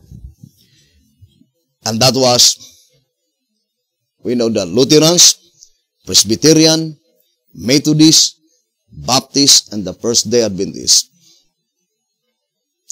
We know that these 5 churches had been the channel of revelation of the light that cometh from heaven prior to 1844. And when the second angel's message had been announced, it is an announcement that God would no longer reveal Himself through these channels. That there will be no more messages to be expected from these 5 churches. That is very plain in this proclamation of the second angel's message in 2SR page 97 and 2SR page 288. Now, the shepherd's rod and also the spirit of prophecy plainly told us that Revelation 14:8 is still future. The perfect fulfillment is still future. Why, brothers and sisters? Why is it that the perfect fulfillment was still future? And P.T. Hotep made it so plain that the perfect fulfillment of that predicted event must be in the judgment that pertains to the living. The first, the second, as well as the third angel's messages. General Conference Special on page 39. And going back again to our subject, Zechariah chapter 6 verse 8. The term used by the shepherd's rod is, God withdrew His Spirit from them. So there are three passages by which pointing to the same meaning, brothers and sisters. In 2SR page 97, God will let no light shine upon that channels. In 2SR 288, God would no longer reveal Himself through that channel. In track number 2, page 29 and page 30, God withdrew His Spirit from them. That is the significance that God's Spirit had been quieted in the north country. Track number 2, page 29 and page 30. And attach Revelation 14, verse 8. We already read, brothers and sisters, that accordingly, brothers and sisters, in the Great Controversy 390, the message of the second angel, Revelation 14, verse 8, is direct. The direct application is to the churches in the United States of America. We know that, brothers and sisters, during the dark ages of religion, the channel of revelations of God are found in the continent of Europe. Brothers and sisters, it was in the continent of Europe. Martin Luther, Knox, Wesley, Campbell, Zwingli, or Whitfield, with many others, all of them were in the continent of Europe. And one of the significance of the proclamation of the second angel's message, brothers and sisters, on the second angel's message, on its primary application in 1844, is an announcement and pronouncement that God would let no light shine that will originate in the continent of Europe, which is called the Old World, and also called in 2SR 245 as the antitypical antediluvian world. Remember in that reading in 2SR 245, in connection with the second angel's message, saying there are two Babylons. It says here, thus the second angel's message of Revelation 14 verse 8 was proclaimed immediately after the disappointment, saying Babylon is fallen, is fallen. That is, the word in 1844 fell in the same manner as the one before the flood. That is the antediluvian world. The present world is called Babylon because the kingdom of Babylon is the immediate one after the flood. Thus Babylon become the mother of the nations. So that is very plain. The present world is called Babylon, meaning from 1844 onwards, the world represented is also called Babylon. But what world that is called Babylon, brothers and sisters? That is only represented by the scarlet colored. Because the shepherd's rod made it so plain. Here in Old Symbolic Code, let us read. One symbolic code, number 4, page 7. It says, I would like to read. One symbolic code, number 4, page 7. This is, I would like to read the upper portion.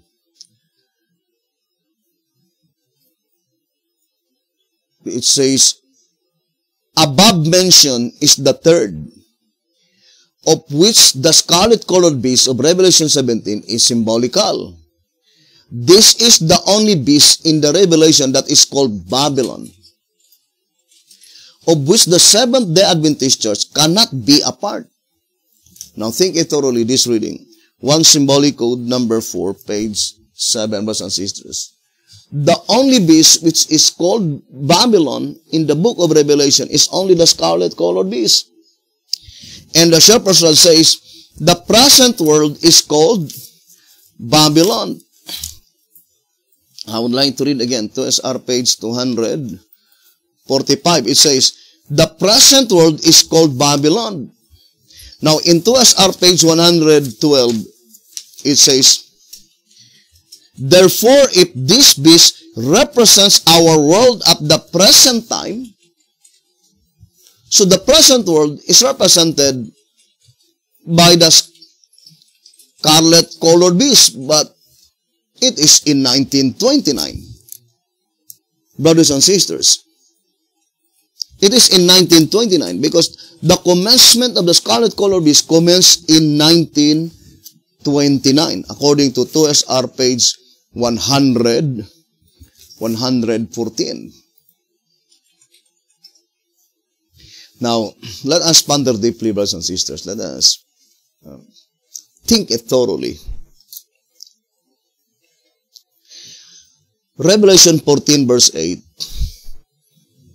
The perfect fulfillment is still future. Great Controversy 390.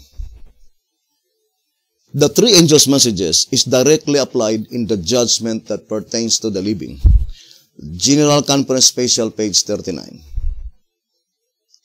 The direct application of the second angel's message must be applied to the churches in the United States of America. Great Controversy 390. The message of the second angel must be applied to the religious bodies which were once pure and have become corrupt. Great Controversy 383.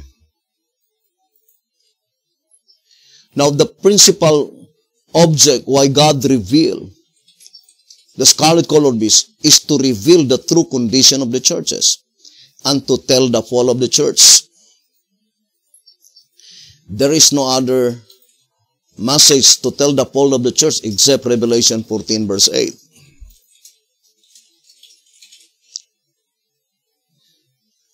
Now, think it thoroughly, brothers and sisters. We already established the absolute fact that whatever the significance of the beast, it must be point out facts that will transpire within the period represented by the beast itself, and nothing in the past. And since the scarlet-colored beast commenced in 1929, according to 2SR 114, the period of scarlet-colored beast commenced in 1929. Therefore, the churches mentioned there must be the churches from 1929 onwards.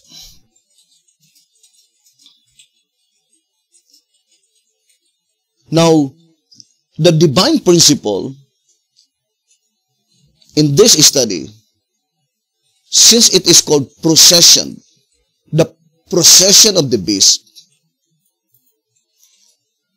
and then the shepherds are enumerated one by one, that the first beast is the first universal beast, and then we have the second beast, lion, bear, leopard, and then the fourth one is the nondescript beast, and it says the fifth is the leopard-like beast, and the sixth is the scarlet-colored beast.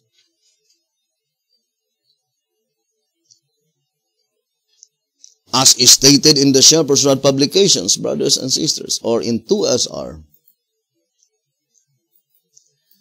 Now, since the shepherds declared clearly that God would not waste the time of his servants if it is only a vain repetition, then whatever the symbolization of the leopard-like beast that had been fulfilled in the period of the leopard-like beast, God would not reveal again to the symbolization of the scarlet-colored beast, because it is only a vain repetition. It was already portrayed in the symbolization of the leopard-like beast.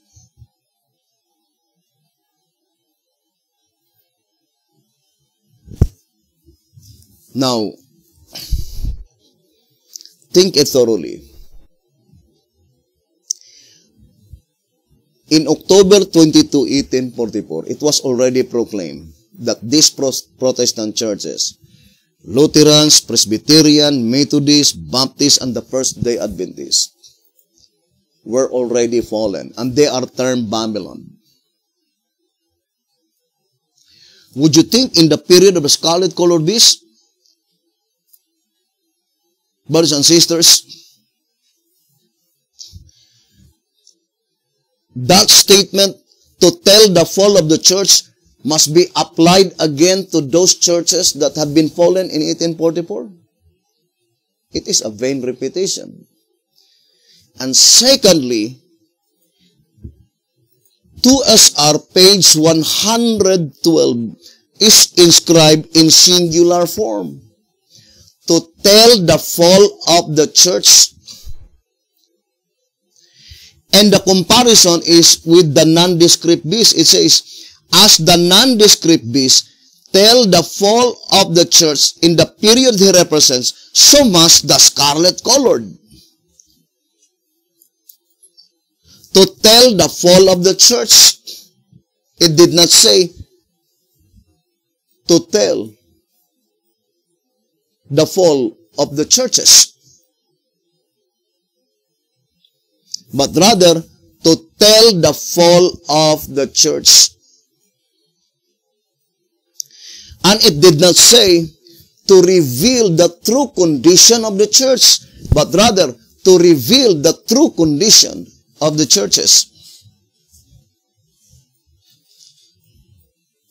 Whatever the significance to reveal the true condition of the churches, without any doubt, it could not be the churches that had been already revealed and portrayed by the symbolization of the leopard-like beast.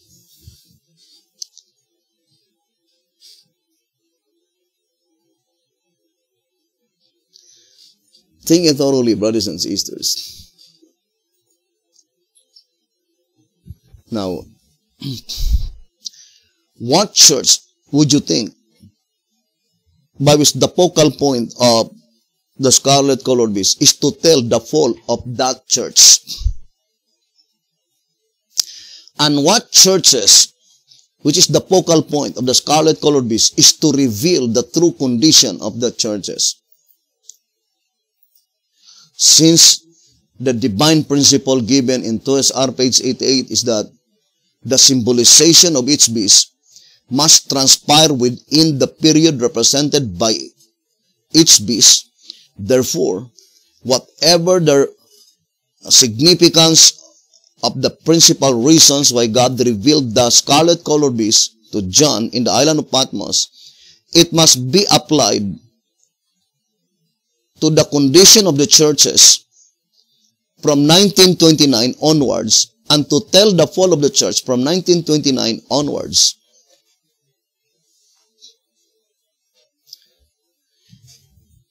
And since the statement to reveal the true condition, it can be easily understood, the same with 2SR page 69. Brothers and sisters, that those churches were once of God, and the reason that God, through the symbolization of the beast, it says to reveal the true condition of the churches, shows that these churches, the true condition is that they were no longer, brothers and sisters, the channel of revelation of the messages from heaven. Although we will discuss that portion on the subject, the beast and its image, I only mentioned this portion to connect our subject in Revelation 14, verse 8. Now, let us go back to our reading, brothers and sisters. On track number 2 as well as in 2TG, number 22, page 22.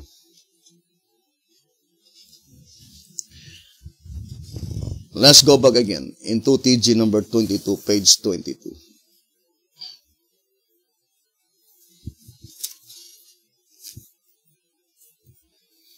It says,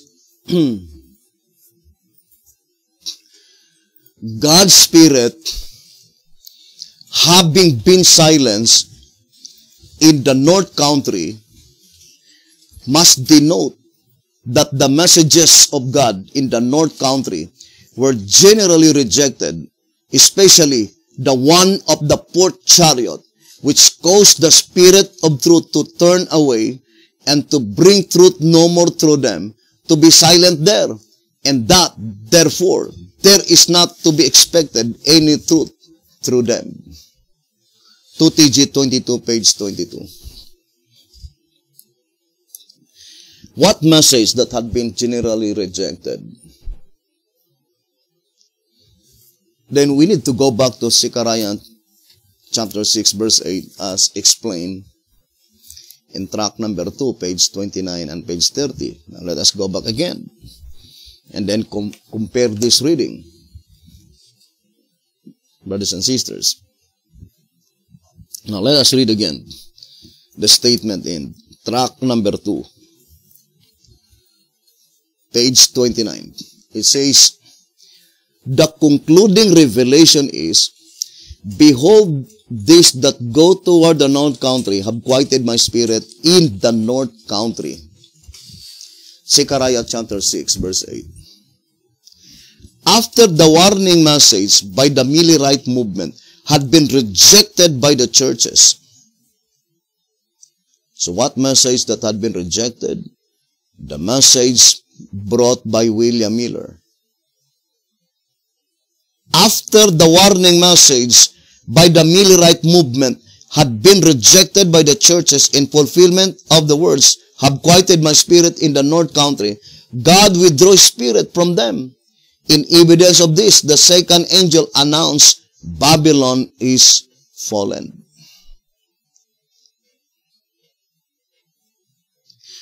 To repeat again, what message that had been rejected in the north country? The message brought by William Miller. What are the messages brought by William Miller? It is concerning the first angel's message and the midnight cry. Because it is Sister White that pronounced the second angel's message after the disappointment. The only messages that brought by William Miller is the first angel's message and the midnight cry.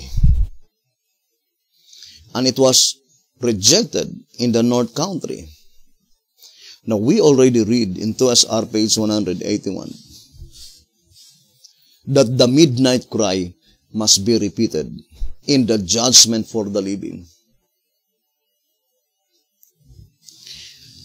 And as a matter of fact, according to that reading in 2SR 181,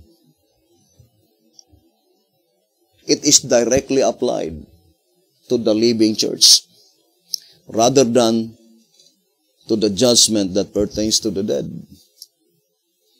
The direct application, both the first and the second, and the midnight cry, brothers and sisters, must be applied in the judgment that pertains to the living. Now let us go back again to the statement in early writings.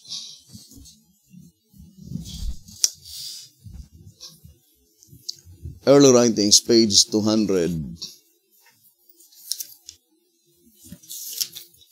Let's read again. 249.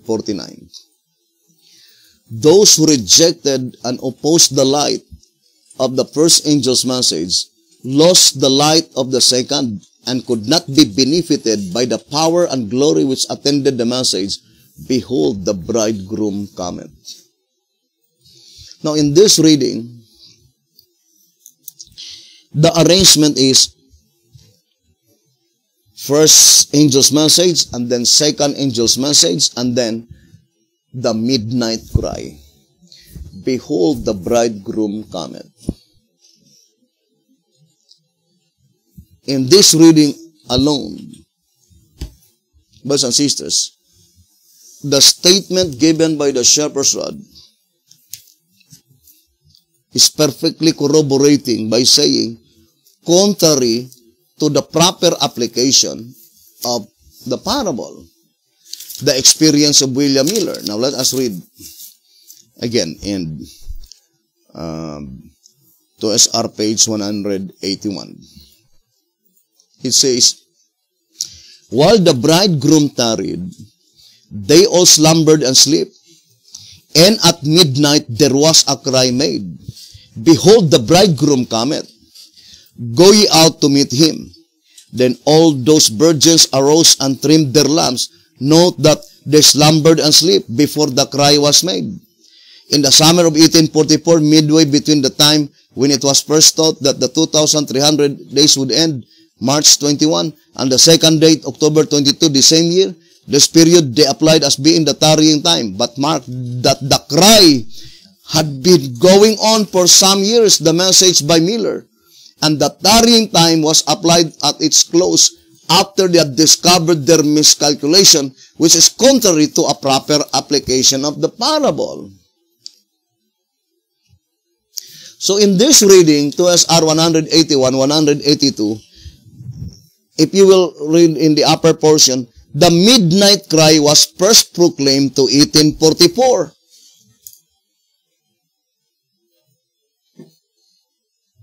But look at the statement here in Early Writings, page 249. Those who rejected and opposed the light of the first angel's message lost the light of the second and could not be benefited by the power and glory which attended the message. Behold, the bridegroom cometh.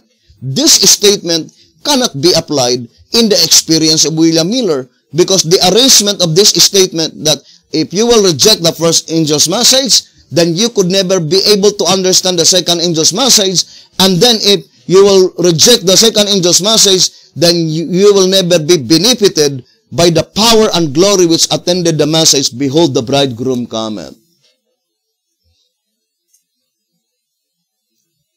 But it is contrary to the proper application of the parable in the experience of William Miller, because the midnight cry was first proclaimed prior to 1844, and the second angel's message was proclaimed after the disappointment. But the proper application of the statement in 2SR 204, in Early Writings 249, very plain. First, the proclamation of the first angel's message. And next, the proclamation of the second angel's message. And then, the message of the midnight cry, Behold, the bridegroom cometh. Early Writings, page 249. For sure, that statement must be applied only in the judgment that pertains to the living. Now, let us go back again, brothers and sisters, to our study. The midnight cry, the direct application is in the judgment for the living. The first angel's message is in the judgment for the living. The second angel's message is in the judgment that pertains to the living. But according to Early Writings 249, the proper arrangement must be the announcement of the first angel's message, and then the second angel's message, and then the midnight cry.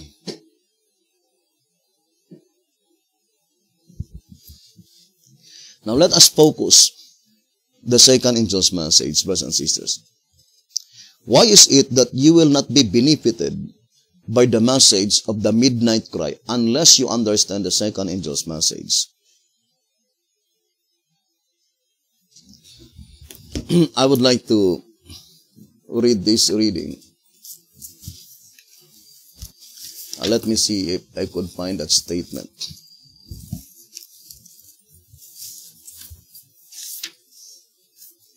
And the old symbolic code.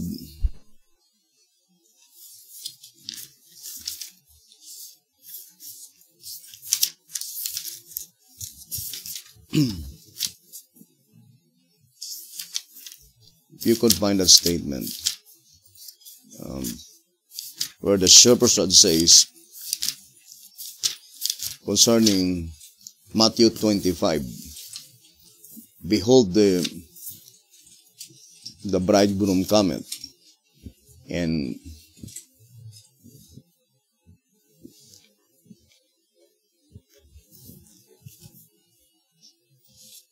by which the shepherd says,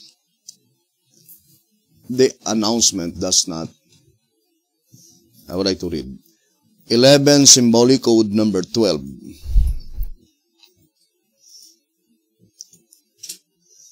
It says, an announcement is made that the bridegroom cometh. All the virgins are wakened by it. If the announcement were to come from the general conference, you know that all the members would fill their vessels with oil and all would have it. The facts are, though, that the cry does not come from there. Now, it is very important to understand, brothers and sisters, where does the cry come in?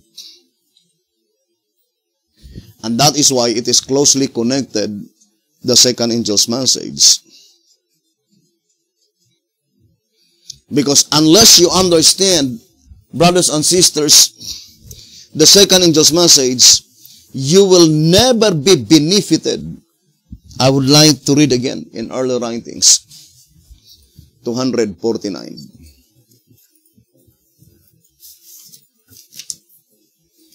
It says, those who rejected and opposed the light of the first angel's message lost the light of the second and could not be benefited by the power and glory which attended the message. Behold, the bridegroom cometh. Early writings, page 249. You will never be benefited with that power and glory that will attend the proclamation of the midnight cry. Behold, the bridegroom cometh. Unless you understand Revelation 14:8, the pronouncement of the second angel's message. Now, let us enumerate one by one. Revelation 14 verse 8. Enumeration number 1. Great controversy, 390. The perfect fulfillment is yet future. Number 2. The proclamation in 1844 is the primary application.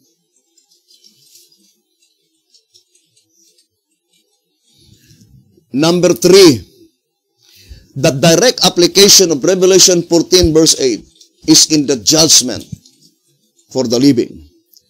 General Conference Special, page 39. Number 4. The direct application of Revelation 14 verse 8 must be to the churches in the United States of America. Great Controversy, page 390.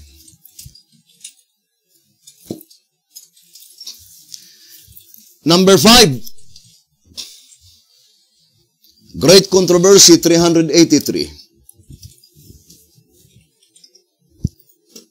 The second angel's message must be applied to the religious bodies that were once pure and have become corrupt. Number 6. the significance of the announcement of the second angel's message is that to announce that God will let no light shine those churches that had been raised by God prior to 1844, namely Lutherans, Presbyterian, Methodist, Baptist, and the First-day Adventists. 2SR page 97. And significant number 7, 2SR 288, is an announcement that God would no longer reveal himself through that channels, indicating that prior to 1844, God is revealing himself through that channels.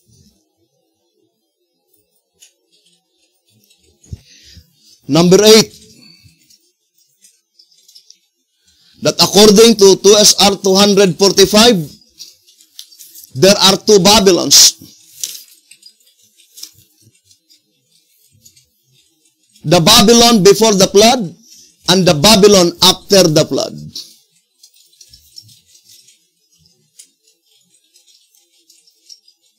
And the Babylon before the flood, that is the antediluvian world, and the Babylon after the flood, that is the post-diluvian world. And the proclamation of the fall of Babylon in 1844 is typifying the Babylon before the flood. 2SR 245. But the perfect fulfillment of Revelation 14:8 must find its fulfillment the Babylon after the flood. And that is represented by the scarlet-colored beast. By which, according to one symbolic code, number 4, page 7, that is the only beast in the book of Revelation which is called Babylon. And the period of the scarlet-colored beast commenced in 1929. 2SR page 114. The principal reason why God revealed the scarlet-colored beast, there are two principal reasons. Number 1, to reveal the true condition of the churches. Number 2, to tell the fall of the church. The first reason is inscribed in plural form, to reveal the true condition of the churches. The second reason is inscribed in singular form, to tell the fall of the church. This portion will be dealt, brothers and sisters, in more details in the subject, the beast and its image.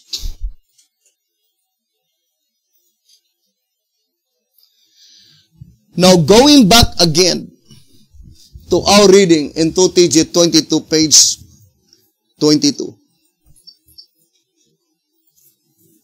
What message that had been generally rejected in the primary application in track number 2, page 29 and 30, the message brought by Miller. What are the messages brought by Miller? The first angel's message and the midnight cry. But it is contrary to the proper application of the parable.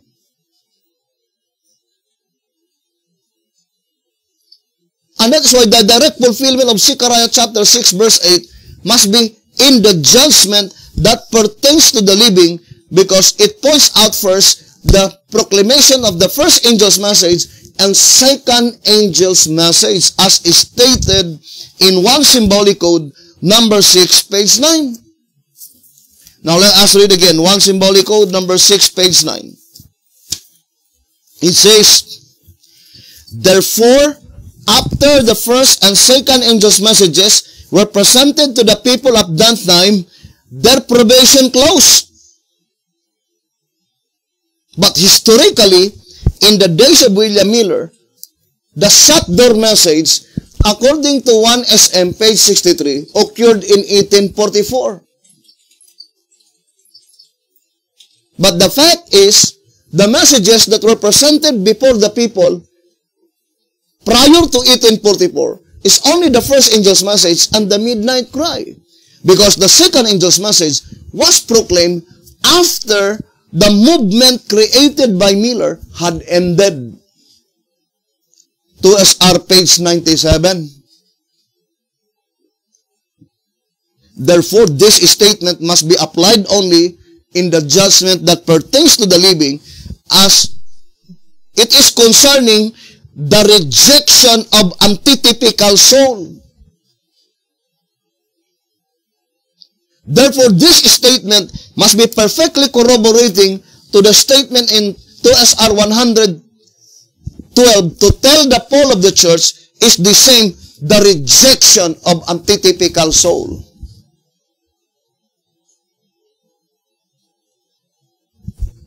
We already read, right?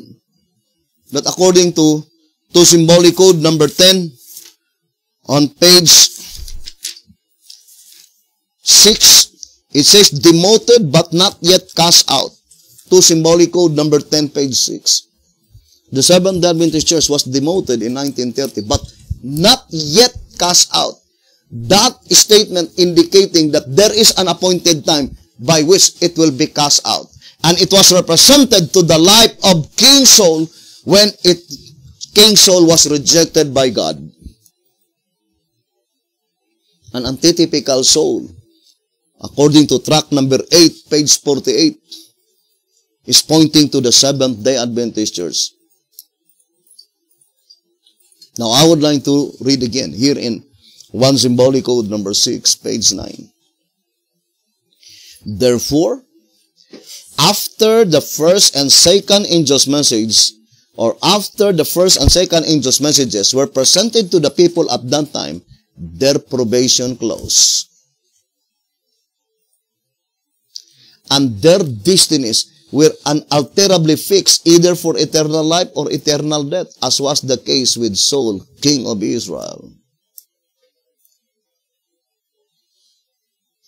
Think thoroughly, brothers and sisters. This statement is very critical, the statement here in 1 symbolic code number 6, page 9. To repeat again, early writings 249 cannot be applied in the days of William Miller, because that statement says, those who reject the first and the second angel's message could never be benefited by that power and glory that attended the proclamation of the midnight cry, behold the bridegroom cometh. Because according to the Shepherd's Rod in 2SR 181, the messages brought by Miller is the first angel and the midnight cry. And when the second angel's message had been proclaimed, brothers and sisters, the movement created by Miller had already ended. 2SR page 97. So it must be applied in the judgment that pertains to the living, the direct application of the parable in the proper application of the parable.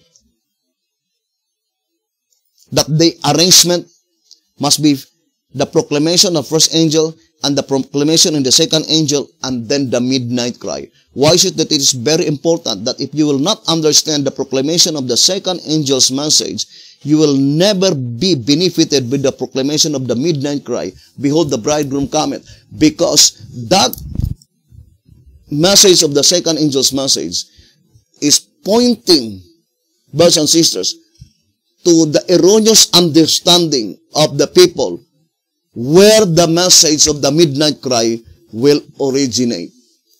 And it will be answered by the declaration of the second angel's message that do not expect any truth in that place, brothers and sisters, where God declared, my spirit had been quieted in the north country.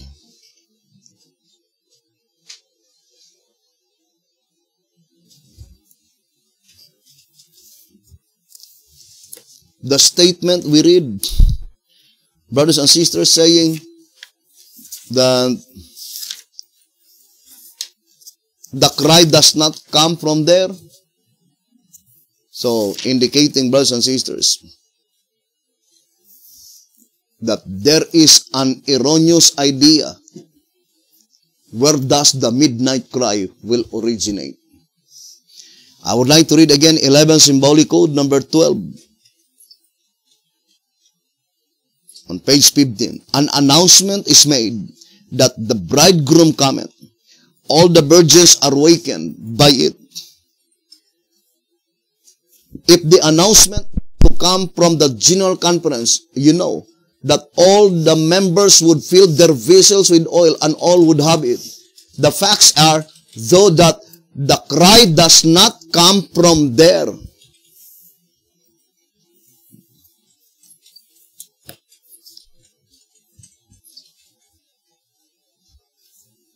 Where we could find the General Conference of the Seventh-day Adventist Church, United States of America.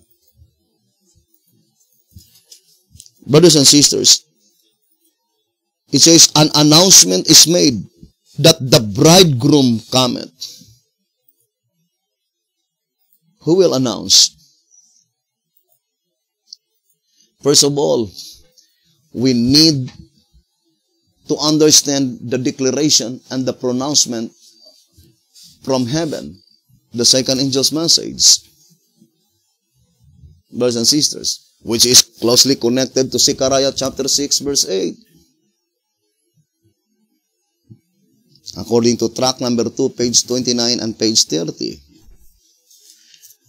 Now, to repeat again, why is it that the Bible inscribed it in plural form? Behold, these that go toward the north country have quieted my spirit in the north country.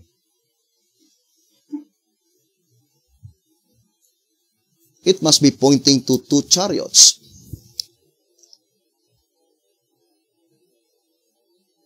Then you can say that is the black horses, the second chariot. Where is the other one?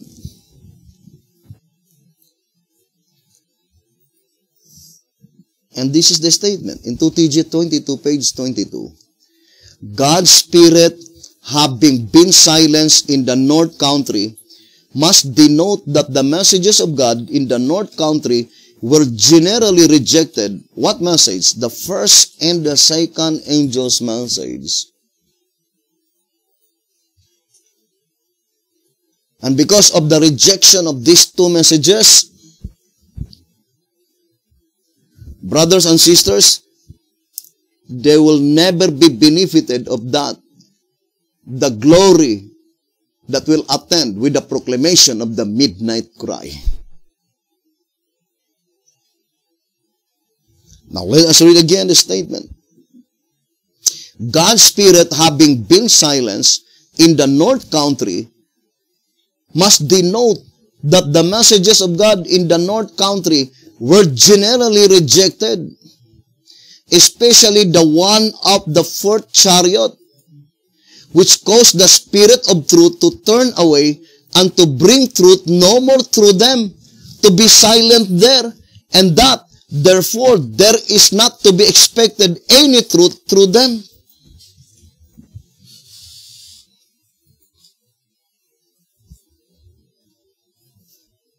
The word especially indicates that there is an application by which it is not the special one. Because you cannot use the word especially, brothers and sisters, unless you compare two objects. So here the shepherd's rod is plainly telling that Zechariah chapter 6 verse 8, it is especially applied to the fourth chariot. Especially the one of the fourth chariot.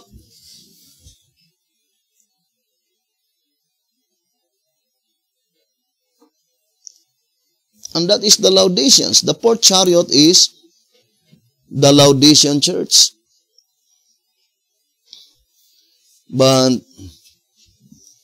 the Bedean forget the absolute fact that the name Laodicean is meaning people declaring judgment. One of the fourth chariot. Grammatically, if you will say one of, it cannot be applied if it is only one.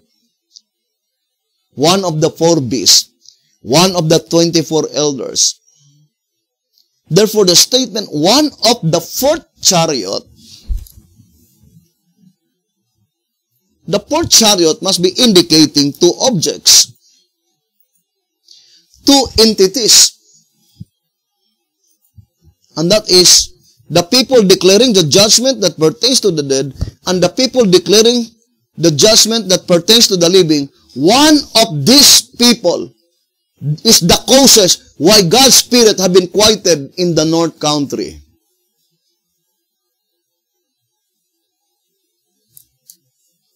What is the North Country? Babylon, right? The North Country is Babylon.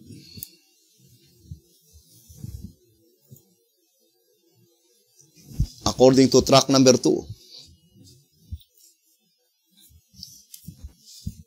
The North Country mentioned in Zechariah chapter 6 verse 8, that is Babylon.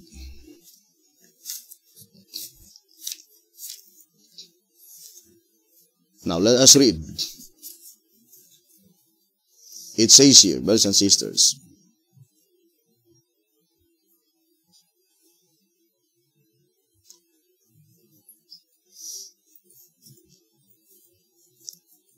saith the Lord God, track number 2, page 28, I will bring Nebuchadnezzar, king of Babylon, from the north. Ezekiel 26, verse 7. Again, when the Jews were returning from Babylon in Jerusalem, God spoke through his prophet Zechariah, saying, Who come forth and flee from the land of the north.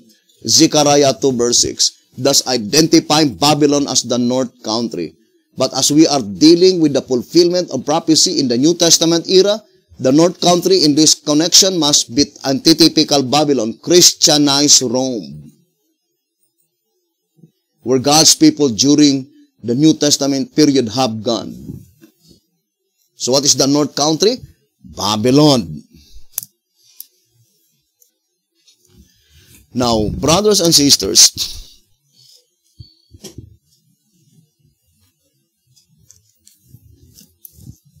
the shepherd's rod plainly told us in 2SR 245, thus the second angel's message of Revelation 14 verse 8 was proclaimed immediately after the disappointment, saying Babylon is fallen, is fallen. That is, the world in 1844 fell in the same manner as the one before the flood. So the question, what is the world before the flood? The antediluvian world. In that period of time, in the antediluvian world, is there any nations? Is there any state? The spur promise, he made it so plain. There was no state, there was no nation. It is just only a society or a church. The imperialism or the beginning of the nations begins after the flood. Nimrod is the originator, brothers and sisters. And that is why the primary application of Revelation 14:8 was proclaimed in 1844. And it is only pertaining to the churches. If you can read 2SR page 97, 2SR page 288, it says, the second angel's message had been pronounced in 1844, saying that the churches prior to 1844, was it that it points out to the churches? Because it typifies the Babylon in the antediluvian world before the flood, that there was no nation. But the proclamation of the second angel's message in its perfect fulfillment must be applied to the typical Babylon after the flood, and that is pertaining to the nations.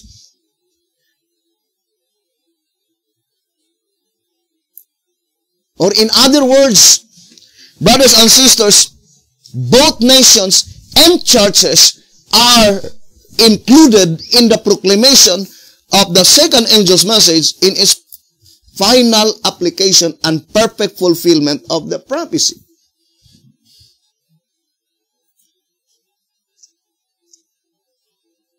And the great controversy, 390, very plain.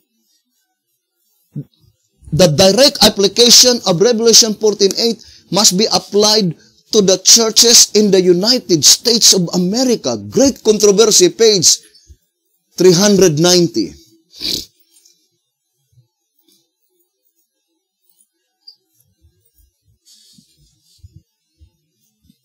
Think it thoroughly, brothers and sisters. Let us read again. To symbolic code. Number 1, page 8. To symbolic code, number 1, page 8. As the fulfillment of this prophecy is yet future, we cannot now tell who will then be the head king of the north of this prophetic nation, modern Babylon, that is symbolized by the two-horned beast. To symbolic code, number 1, page 8. What nation represented by modern Babylon? The nation symbolized by the two-horned beast. To symbolic code, number 1, page 8. There is no other nation symbolized by the two-horned beast except the United States of America. Only one nation points unmistakably to the United States of America. The great controversy, page 440.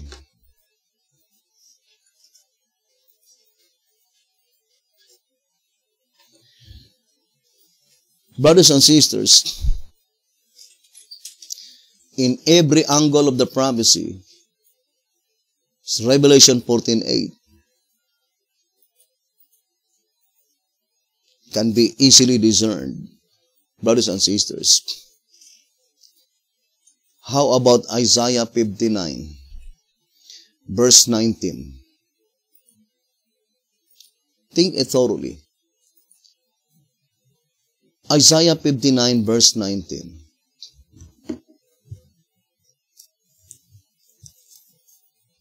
Let us read again.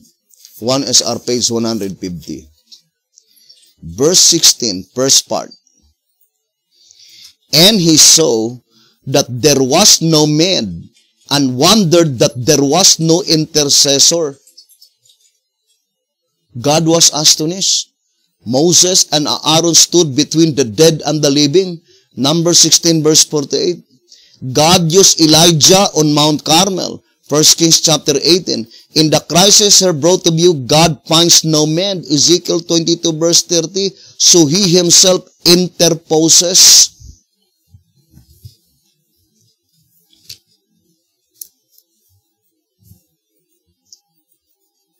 Brothers and sisters, let us study closely Isaiah 59:16. I would like to read to you Bible commentary concerning Isaiah 59, verse 16.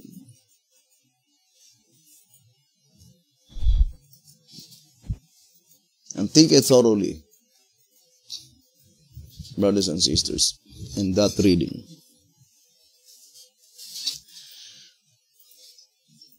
Because that statement, in the crisis here brought to view, God finds no man.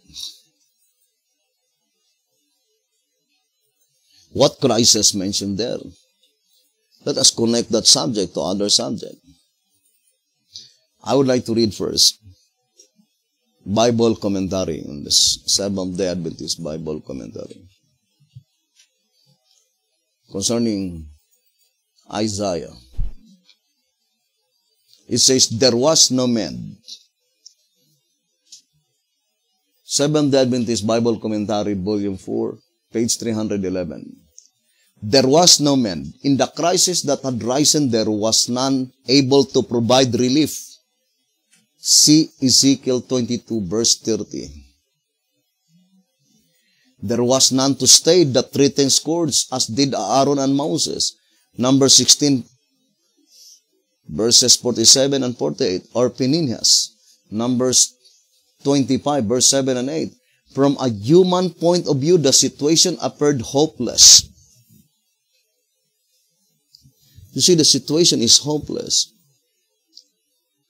This is the question in 2SR 100 and 101. If God's ideal is to bless the world with the medium of His church on earth, and they to whom the gospel is committed have left the ship and are serving the devil in the person of themselves, where is the hope of the world? The situation appeared hopeless. Help must come from God. In the statement of the shepherd's rod, it says in 1SR 150, Christ Himself interposes. If Jesus Christ will not intervene, brothers and sisters, the whole world will be lost in oblivion. Now, what does it mean by God finds no man? Are we saying that there is no human being?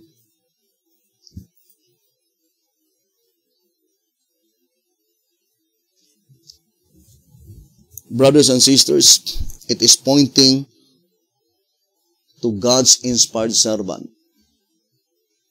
In Testimonies Volume 1, 355, we have that quotation.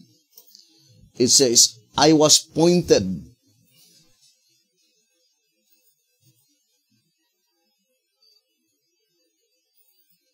Let us read.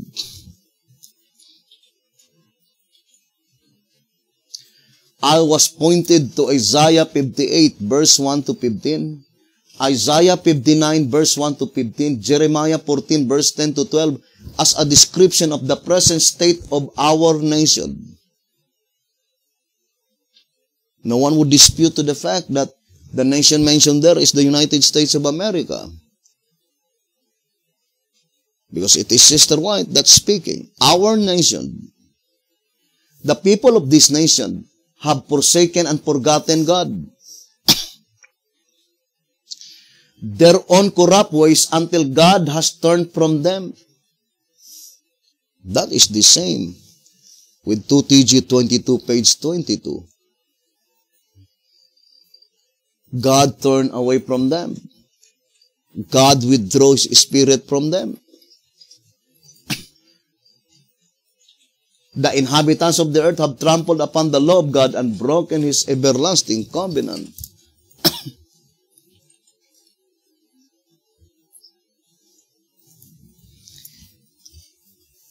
We repeated several times, brothers and sisters, that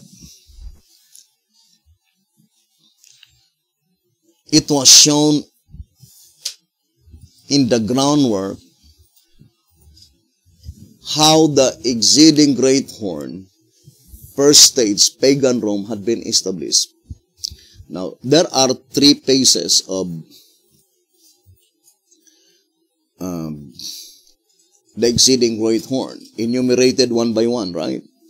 In tract number 3, page 39. Pagan, ecclesiastical, and Protestant period. Let us read tract number 3, page 39. And as the great horn of the he-goat is symbolical of the Roman world in its 3 periods, pagan, ecclesiastical, and Protestant. Tract number 3, page 39. There are 3 periods of the exceeding great horn. Pagan Rome, which is called the Imperial Rome. Second, ecclesiastical, which is the Papal Rome. And the Protestant period, which is called by Alonzo Jones as American Rome. Let us project that statement. Says American Rome. We have pagan Rome, Papal Rome, and American Rome.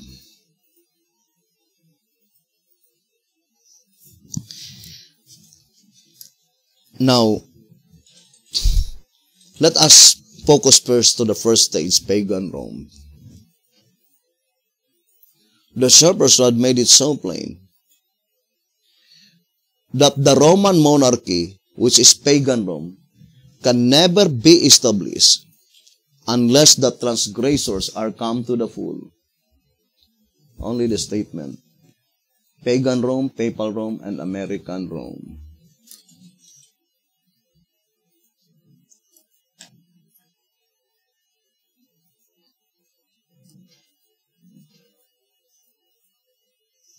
Now, I would like to read again. That pagan Rome will never be established not until the transgressors are come to the full. Let us read, brothers and sisters. 2SR page 126 and 127. The angel giving the interpretation to Daniel says, the ram which thou sawest have being two horns are the kings of Media and Persia, and the ram goat is the king of Greece, and the great horn that is between his eyes is the first king. Now that being broken, whereas four stood up for it, for kingdoms shall stand up out of the nations, but not in his power. And in the latter time of their kingdom, when the transgressors are come to the full, a king of first countenance and understanding dark sentences shall stand up. Daniel 8 verse 20 to 23. And in the latter time of their kingdom, the four Grecian divisions, a king of first countenance shall stand up. This scripture is applicable to the Roman monarchy, for this king must stand up at the end of the reign of the kings of Greece. The Ptolemies was the last of the four Grecian divisions to fall under the ascendancy of Rome. With the defeat of Antony and the death of Cleopatra about 27 BC, the noted dynasty of the Ptolemies came to its end, and Egypt became a province of the Roman state.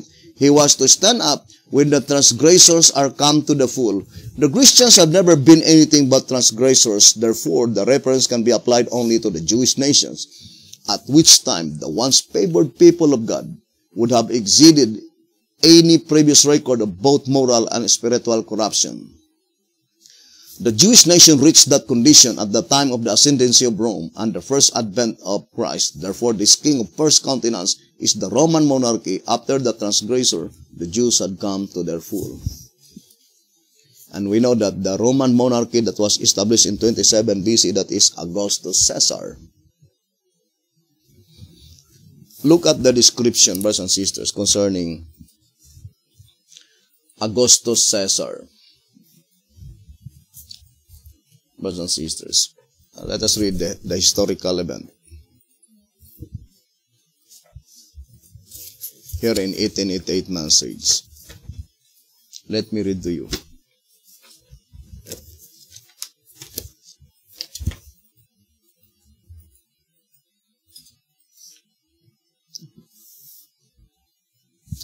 It says here,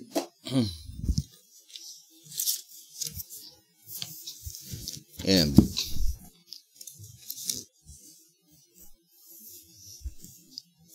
I would like to read.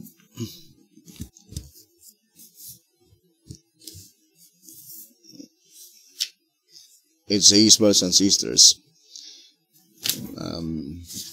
written by Alonzo Jones. In this way, he finally merged in himself the prerogatives of all the regular officers of the state: tribune, consul, prince of the senate, proconsul, imperator, censor, pontifex, maximus, with all the tribes and dignities which had been given by the senate to him as before to Caesar. In short, he himself became virtually the state. His will was absolute. And then it says, having thus drawn to himself the functions of the senate and the magistrate and the framing of the laws, in which he was thwarted by no man, the title of father of his country meant much more than ever it had before. The state was the common parent of the people. the state being now merged in one man. When that man became the father of his country, he likewise became the father of the people. And the system by which every citizen shared in the government being thrown aside, all men regarded the orders of the prince as the only rule of conduct and obedience. Nor was this so merely in civic things. It was equally so in religious affairs. In fact, there was in the Roman system no such distinction known as civil and religious. The state was divine, therefore that which was civil was in itself religious. That is the time of the ascendancy of Augustus Caesar, brothers and sisters, in 27 BC. Now, why is it that Rome, or the king of the first continents, had been established? Because the transgressors came to the fore. Who are they, the transgressors? The Jewish nation. Now, it was not in that period of time that Satan introduced ecclesiastical government. The shepherds had made it so plain that it was introduced in the Babylonian Empire. In 2SR page, let's read again. 2SR page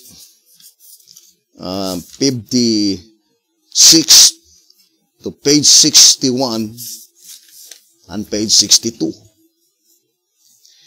Attempts to establish ecclesiastical governments. It says, the question may arise, what hindered Satan from establishing an ecclesiastical monarchy before the closing period of the Old Testament? What hindered Satan? First, during the Babylonian Empire. Brothers and sisters, the hindrance is Shadrach, Meshach, and Abednego.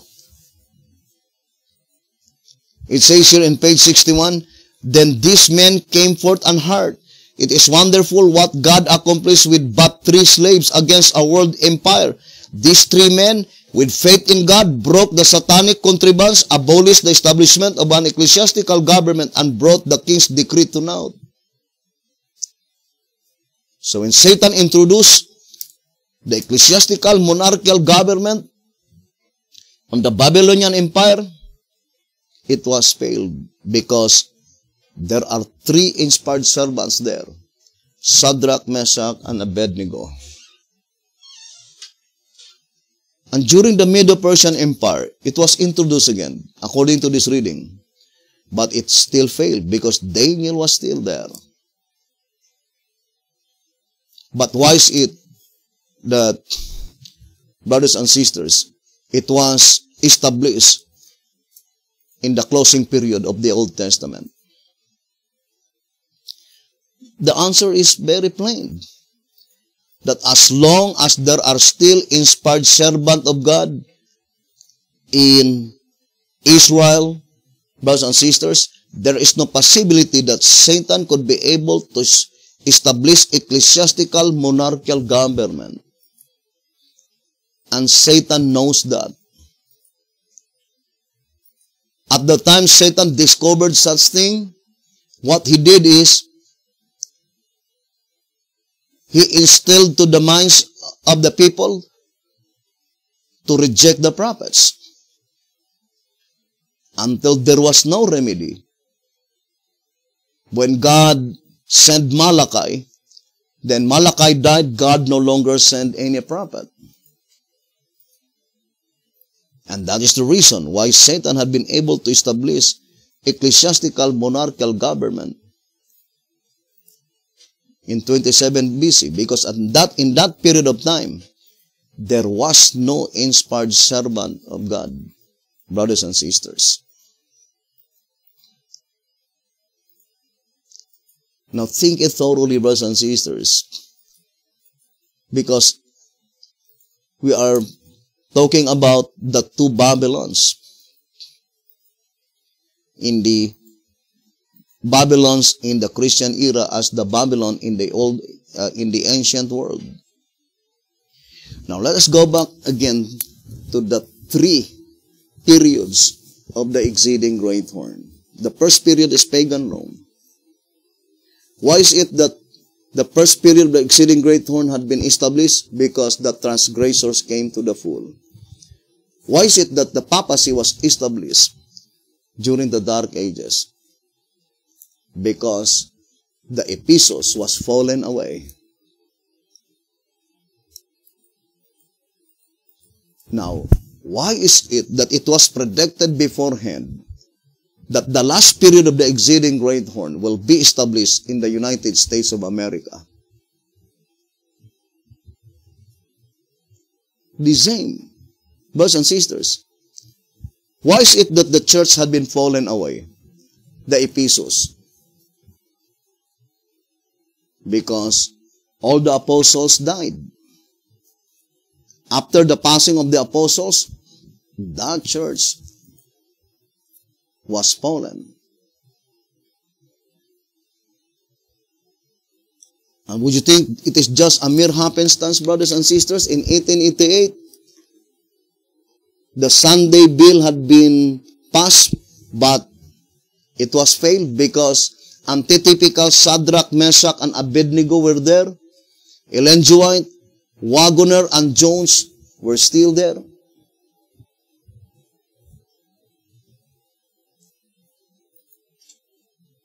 Therefore, Satan find out that what happened in the past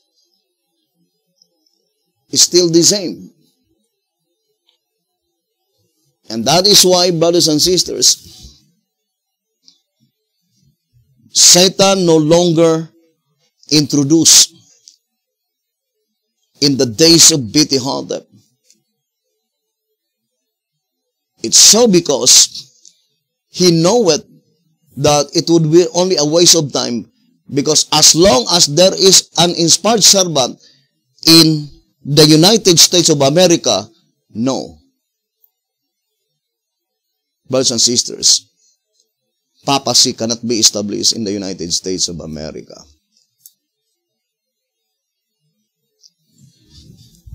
Look at a covenant made by the Pilgrim Fathers. Here in the Great Controversy.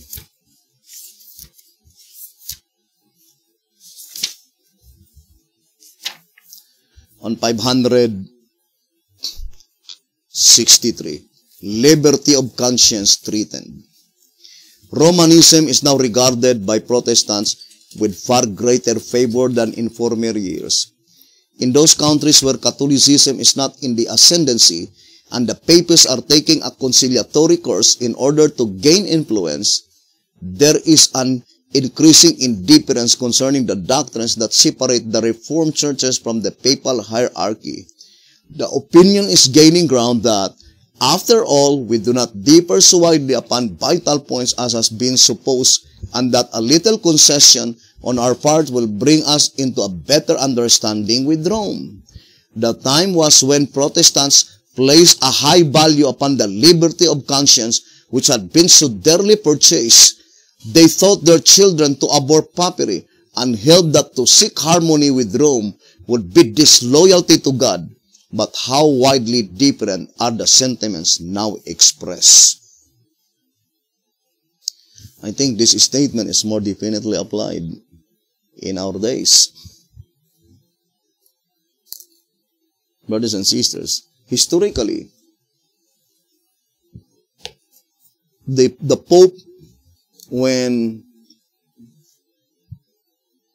he regained his power again in February 11, 1929, Vatican, they tried their best to enter United States of America. But such plan never been materialized. Not until in October 1965,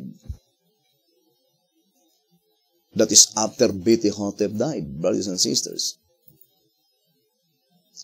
And also, the infiltration to the Seventh-day Adventist Church did not occur not until on March 1955 by Walter Martin.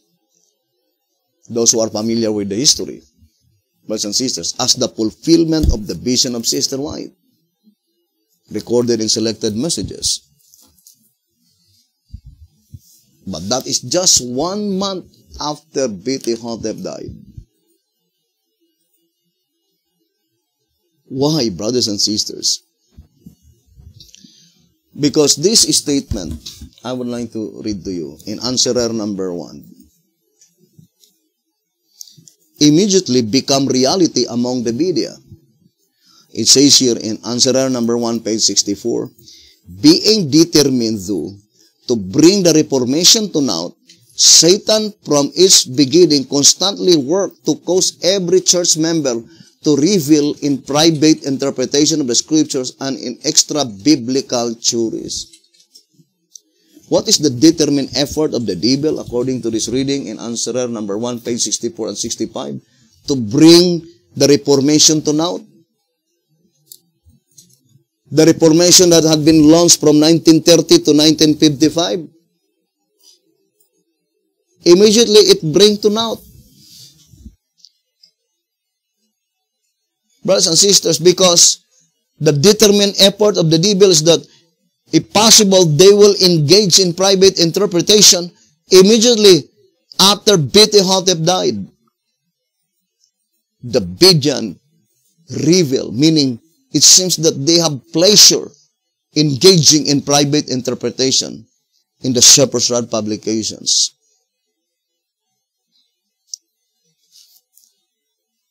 The Shepherd's Rod made it so plain, brethren, that any who does attempt, I would like to read answerer number 3, page 30. It says, so very plainly, the Word of God cannot be rightly interpreted privately without the aid of inspiration. 2 Peter chapter 1, verse 20 and 21. Any who does attempt to interpret the messages which the Lord sends to them will find themselves serving Satan instead of serving Christ, and will surely cause both themselves and their followers to make shipwreck of faith. Do you believe that the Shepherd's Rod publications are messages sent by God to us? Then any who will attempt to interpret that messages without the same spirit of inspiration that inspired Beti-Hotep, you will find yourself serving Satan instead of serving Christ. That is the great evil that causes the Bidian divided into different groups, brothers and sisters, as stated in answerer number 5, page 55. Private interpretation is the great evil. And that is the determined effort of the devil, to bring to naught the Reformation by engaging in private interpretation. Brothers and sisters, the Shepherd's Rod declared clearly in answerer number 3, it says here, on page 35, it is the ideas of uninspired men that have chopped the Christian church into chips of all kinds and sizes, and have made for her a habitation of devils, and the hold of every foul spirit, and a cage of every unclean and hateful bird, instead of making her a place of truth and of salvation, and a habitation of saints. Would you think it is not the ideas of uninspired men that have chopped the Davidian organization in different sizes? Still the same. Answerer number 3, page 35.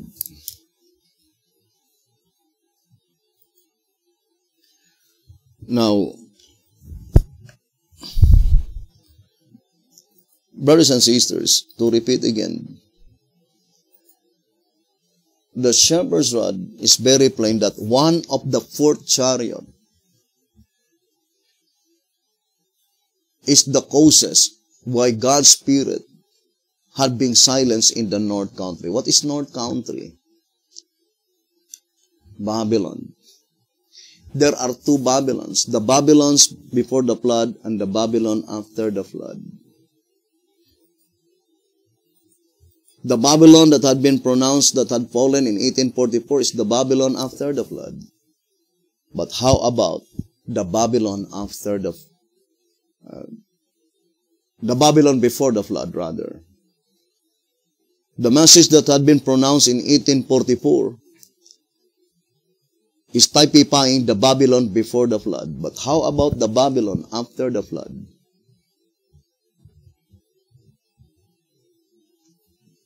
Think it thoroughly, brothers and sisters.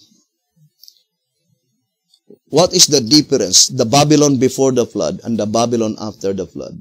The Babylon before the flood is only pointing to churches.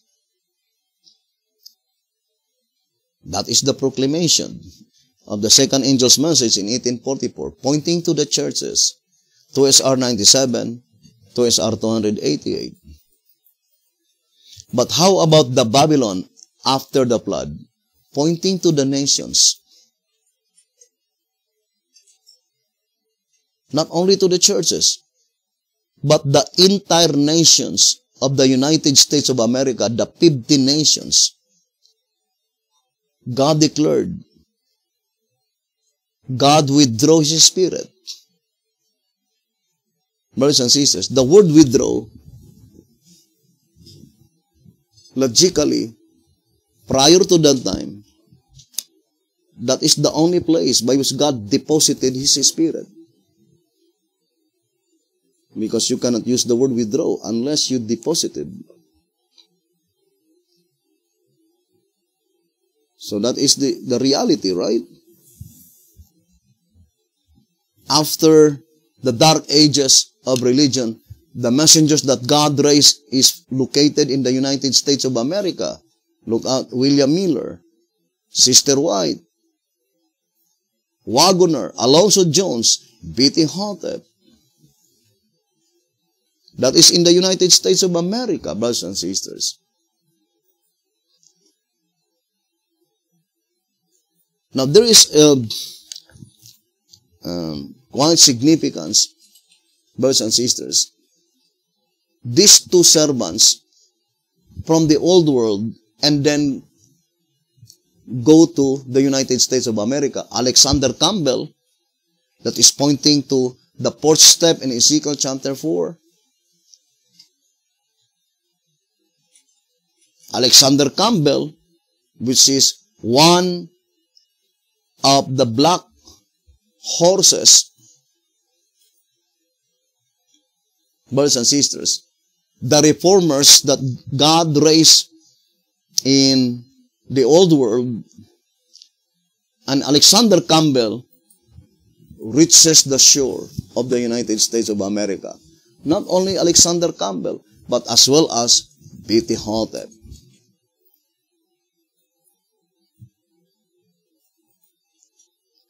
It is, brothers and sisters, look at the application in the primary application, because if you will say the grammar, behold this that go toward the north country, brothers and sisters, indicating that they were not in the north country and later on they go to the north country.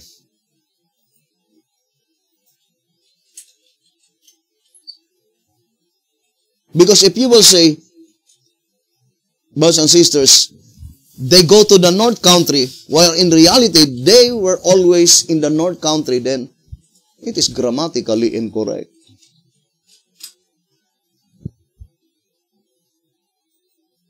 Therefore, the significance on its primary page, brothers and sisters, is pointing to the reformers, by which the north country is pointing to the papacy, to the Catholicism, and then they go there, brothers and sisters, making a protest, and that is first to Martin Luther, deliver a deadly blow to the little hornhead, and then Knox, and with all other reformers, God raised up to keep the continually inflicted, brothers and sisters.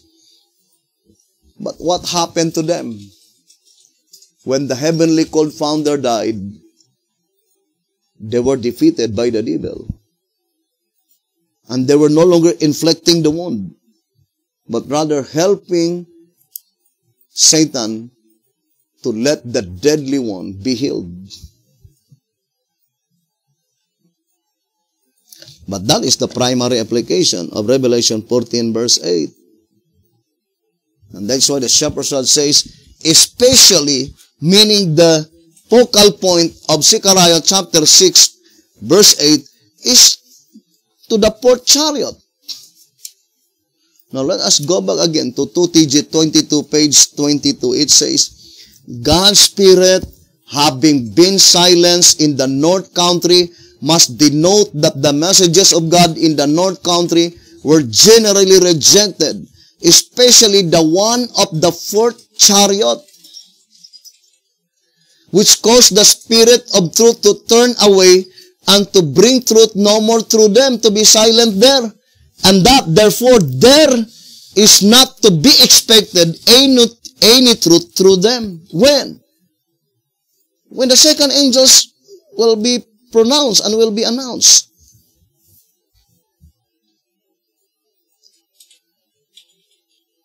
In this study, we can easily discern that according to early writings 249, the second angel's message must be announced prior to the proclamation of the midnight cry.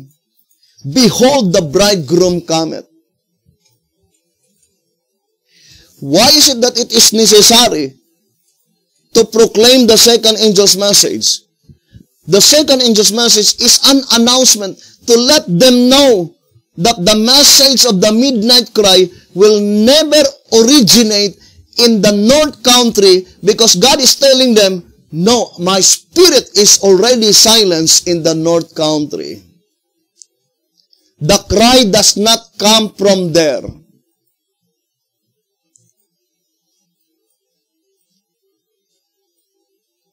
Because that is the mentality almost of all the Bereans, that the message will originate in the United States of America. And that is closely connected to our subject, brothers and sisters. Israel going out of Egypt. Think it thoroughly, my dear brothers and sisters.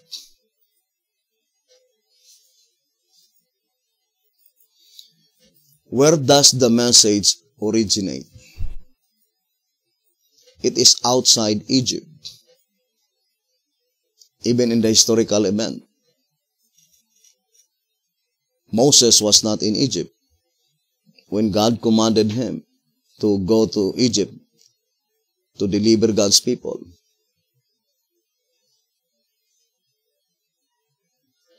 And Goshen, which is a part of Egypt, brothers and sisters, is pointing to the United States of America. Right? According to 1 SR page 76. Now, think it thoroughly, brothers and sisters, this message, because it is a life and death. Now, let us go back to Zechariah chapter 6, verse 1 to 8, the diagram. The significance of the two horses is that this chariot, which is the early Christian church, is divided into two sections, the Apostolic Church and the Ephesus. No destination. In the primary or the first section, meaning all the apostles died in Jerusalem. They did not depart Jerusalem. 2TG 22:22. But the second red horse, meaning no destination, nobody knows where the woman go to the wilderness. What is the specific place? She was hidden by Jesus Christ miraculously. Now, the second chariot, 2 horses, black horses. Why? Because it points out to the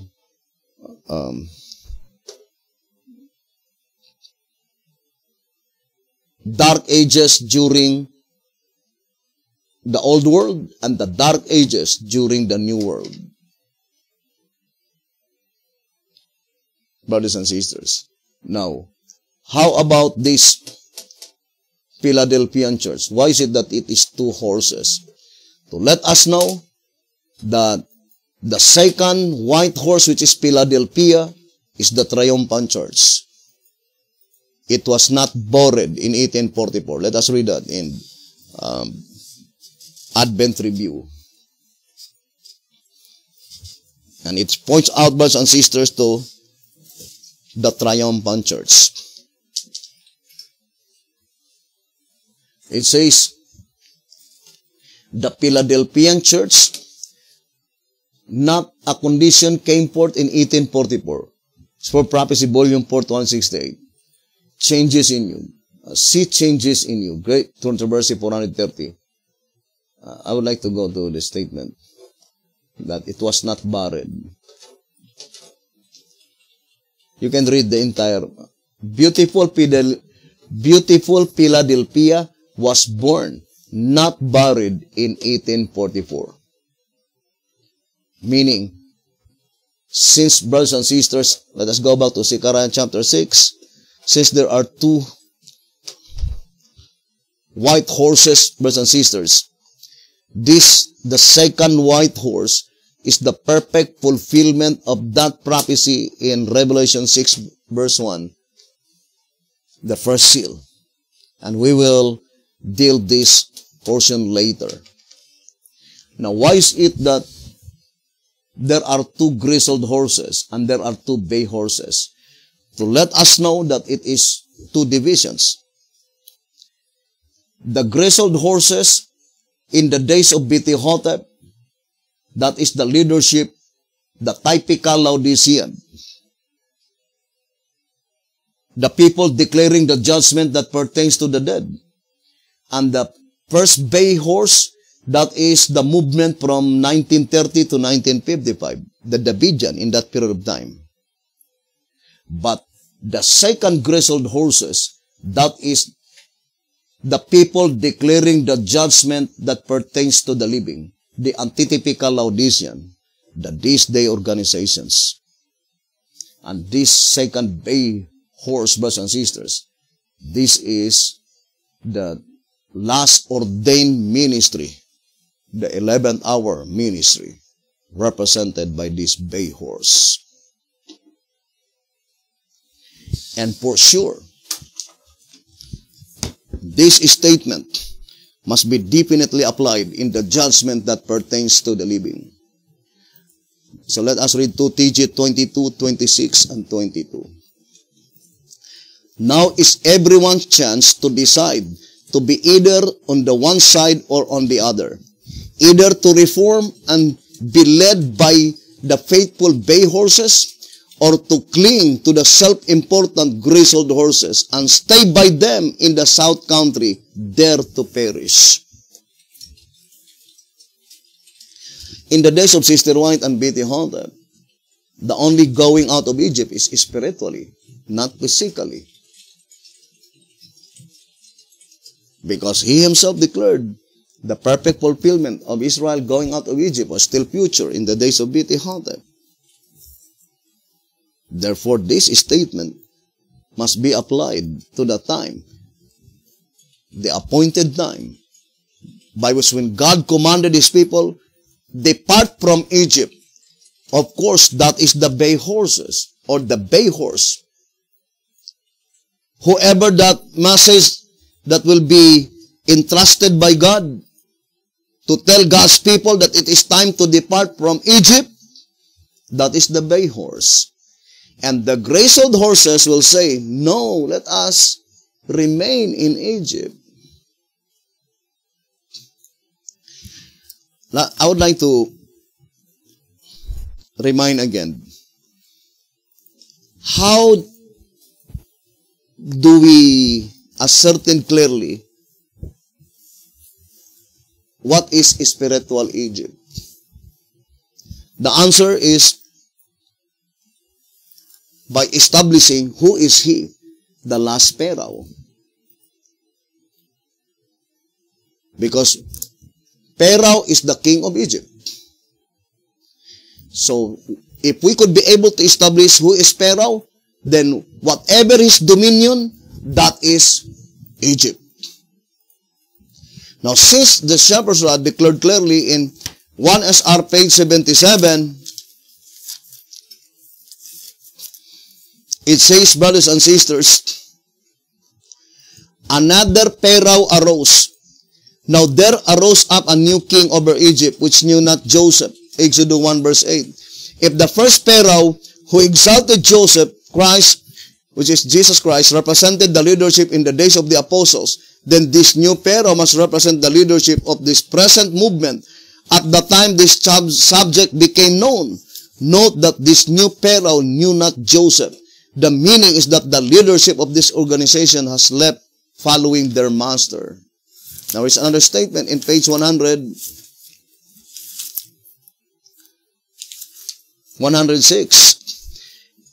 If the first Pharaoh makes a perfect type of the church leadership in the days of the apostles, then we must accept the last Pharaoh who knows not Joseph as a perfect type of the church leadership who have turned from following Christ, their leader. So, who is the last Pharaoh? The president of the General Conference, Seventh-day Adventist Church. Then what is spiritual Egypt? Of course, that is the dominion of that antitypical Pharaoh, the president of the General Conference of the Seventh-day Adventist Church. So that is the Seventh-day Adventist denomination, is the spiritual Egypt. That is the place where the Lord was crucified. Spiritually. Now, look at this prophecy is closely connected concerning the name. Brothers and sisters, the shepherd's rod made it so plain in Leviticus of the Bedian on page 3, the name Seventh-day Adventist, which this association inherits from the parent denomination, is provisional and only for the duration of its work within the parent denomination. There is a duration time of that name, Seventh-day Adventist. When that duration time will be ended, that name must be dropped. But those who will not drop the name and still bringing the name while the duration time already ended, it will only bring a curse to your brethren. You will be slaughtered.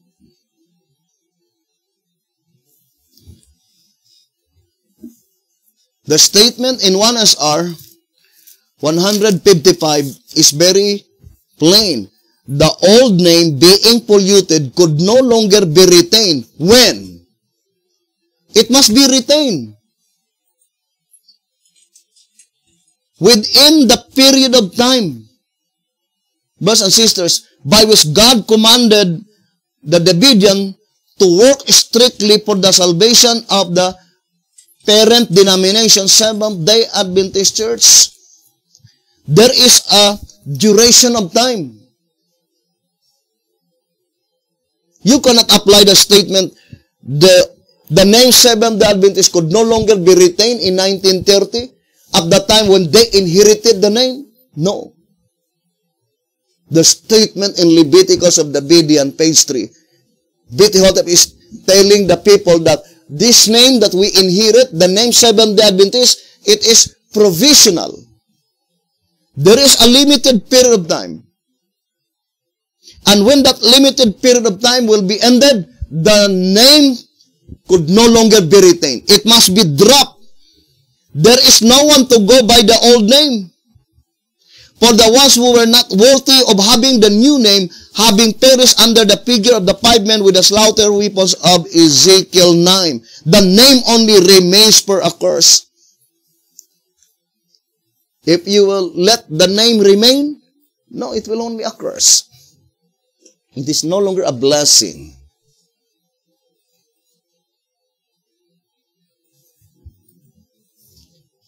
When does the old name will be dropped?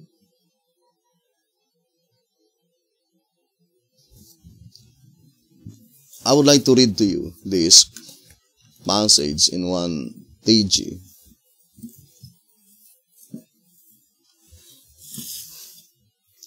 Number 3, page 6. The message, moreover, teaches that we should remain in the mother church and work strictly for her salvation. So it is closely connected to Leviticus subdivision, page 3. To work strictly for the salvation of the mother church. Will they stay forever in the mother church? Brothers and sisters, and then it says, the message moreover teaches that we should remain in the mother church and work strictly for her salvation. The conclusion then is that as long as we stay with her, there seems to be no need for ordaining the Lord's Supper privately among ourselves, perhaps not before the hour comes for the penitent to be separated from the impenitent, as taught by the types of the Passover in Egypt and by the Passover on the night when Judas was to go out, never again to walk with the 12. Furthermore, no one seems to know when and how to observe the sacrament. Some observe it every Sunday, some every Sabbath, and some occasionally, some every quarter, and so on. It seems logical to say that when God commands us to ordain it anew, He will tell us also how and when to observe it properly. 1 TG number 3, page 6. That statement can be easily understood that there is an appointed time that we as the Bedean, we need to ordain the Lord's Supper among us privately. That appointed time is the antitypical Passover.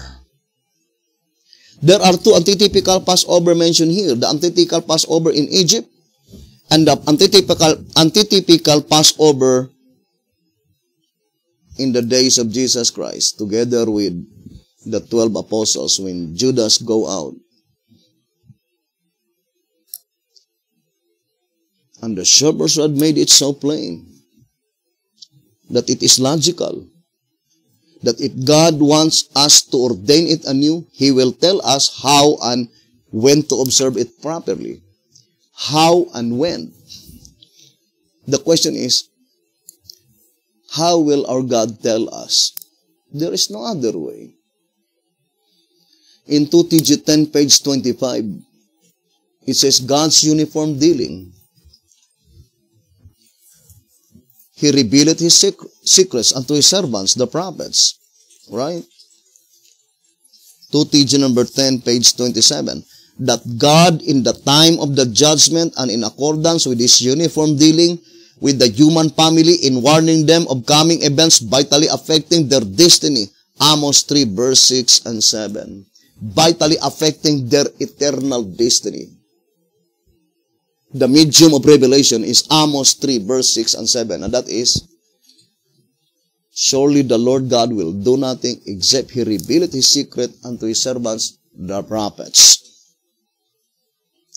Now, this statement in 1 TG number 3, page 6, can be easily understood that at the time when God's people are ordaining the Lord's Supper privately among themselves, they were no longer staying in the mother church, because as long as we stay with her, there is no need for us to ordain the Lord's Supper among ourselves. Is there any prediction that we will ordain Lord's Supper privately among ourselves? There is, according to this reading. There is an appointed time. Therefore, before that appointed time, as long as we stay in the Seventh-day Adventist Church, there is no need for us to ordain the Lord's Supper. Meaning, when God told us that we need to order the Lord's Supper among ourselves, that is the period of time by which the time allotted, brothers and sisters, the duration time that we need to drop that name, Seventh-day Adventist, the name would no longer be retained. After that duration time, by which it will be ended when God told His people to ordain the Lord's Supper among themselves. We are no longer staying in the mother church, because as long as we stay with her, there is no need. That is the last night staying in Egypt.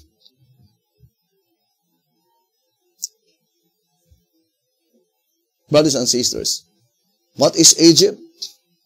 The dominion of Pharaoh. Who is the last Pharaoh? The president of the General Conference Seventh-day Adventists. Therefore, Egypt must be, the spiritual Egypt must be the Seventh-day Adventist denomination. And Ptah is staying in Egypt because he is living in a time by which God's people are staying in Egypt. It is very plain in 1 SR 115.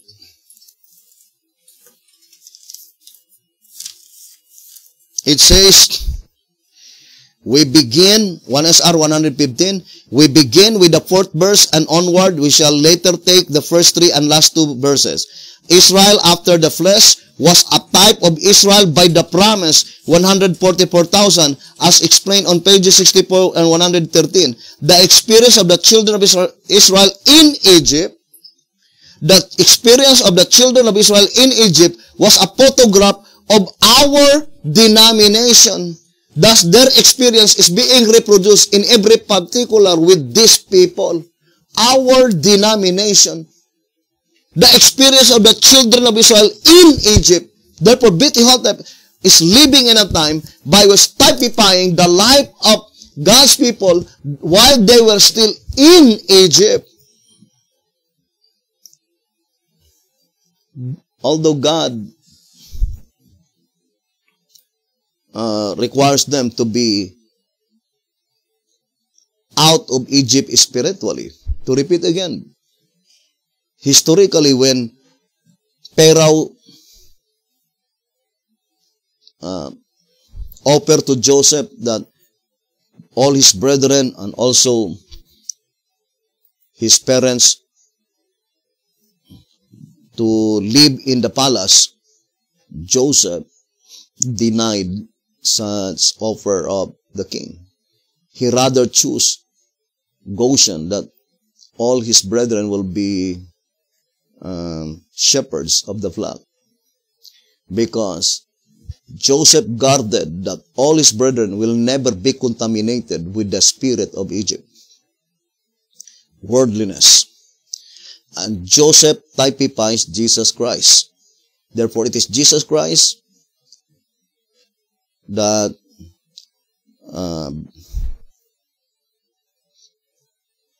guide his people, as Joseph of old guide his people, that although they were still in Egypt, they will not be contaminated in Egyptian spirit.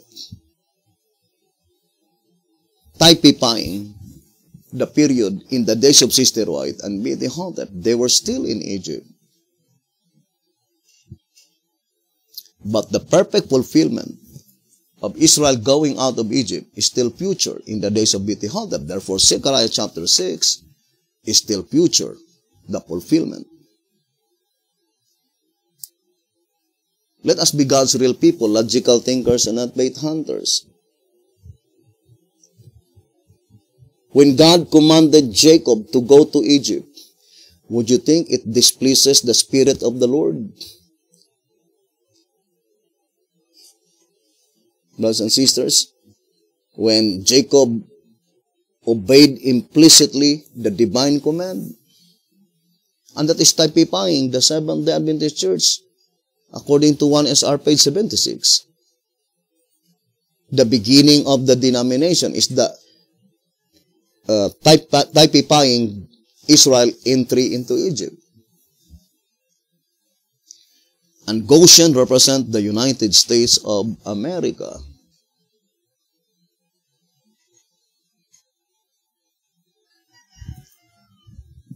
And brothers and sisters,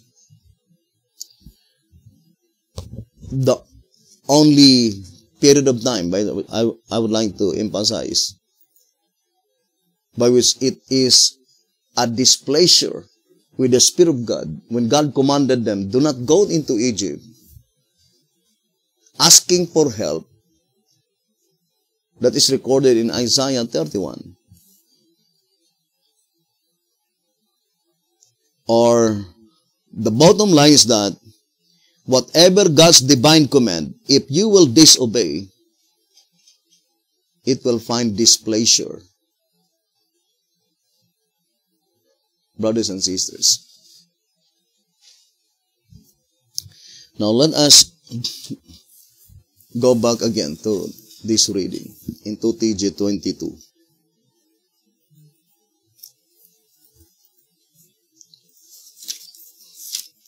On page 26 and page 27. Now is everyone's chance to decide to be either on the one side or on the other. Either to reform or to be led by the faithful bay horses, or to cling to the self-important grizzled horses and stay by them in the sound country, there to perish. If you will apply this in the days of Sister White and B.T. Hotep, then all of them perish because they died in Egypt. Joseph died in Egypt. Jacob died in Egypt.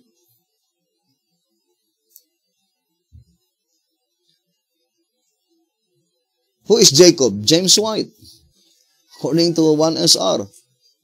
Many of them died in Egypt. It must be applied in the time when God commanded His people, let my people go. It is time now to depart from Egypt. But Pharaoh says, who is Jehovah? Who is that God that I will let Israel go? Therefore, in the bottom line, this Pharaoh must be Satan, and anybody who have that spirit, brothers and sisters, that withholding God's people in bondage must be represented by Satan. Here in 1SR Pocket Edition in page 45, it says, by parallel logic, this new Pharaoh who knew not Joseph and who sought to destroy the Lord's people, the Israelites, typifies a master enemy, none other than Satan, a false god, the usurper of this world, who knows not Christ, and who seeks to enslave his people, the Christians, while they are sojourning in antitypical Egypt. Brothers and sisters, the great multitude, the description, they came out from Babylon, but the 144,000 spiritual Israel, they came out from Egypt.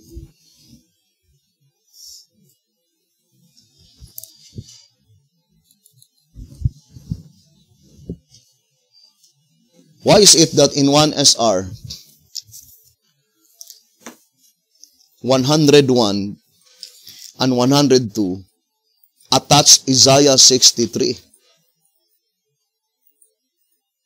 The subject here is going out of Egypt. Let's read 1SR 101. It has been made clear that Israel after the flesh is a photograph of Israel by the promise. In the Exodus movement, all the tribes went out of Egypt. But that is pointing to, brothers and sisters, those who obey God's command. If this is a photograph of Israel by the promise, then all the 12 tribes must come out now as well. 12 tribes must escape the ruin of Ezekiel 9, death of the firstborn, and Isaiah 63, the Red Sea. What is the Red Sea? Brothers and sisters, let's read another statement in Remember, it says Isaiah 63. Let's read here in page 99 in 1SR. The Red Sea. The Red Sea symbolized Isaiah 63. Edom means red. Edom is Esau, the twin brother of Jacob. His name was changed to Edom because he sold his birthright for a bowl of red pottage, and Esau himself was red. Therefore, we have Red Sea, red man, red pottage. Read Esau and Jacob, section number 3. See a symbol of people. Revelation 17, verse 15. Now, Red Sea symbolize Isaiah 63. That is very plain, brothers and sisters. Now, for example, I would like to read answer number 4 concerning Isaiah 63.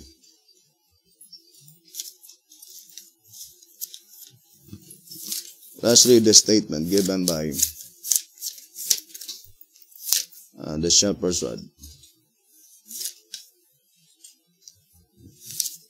And ponder deeply, brothers and sisters.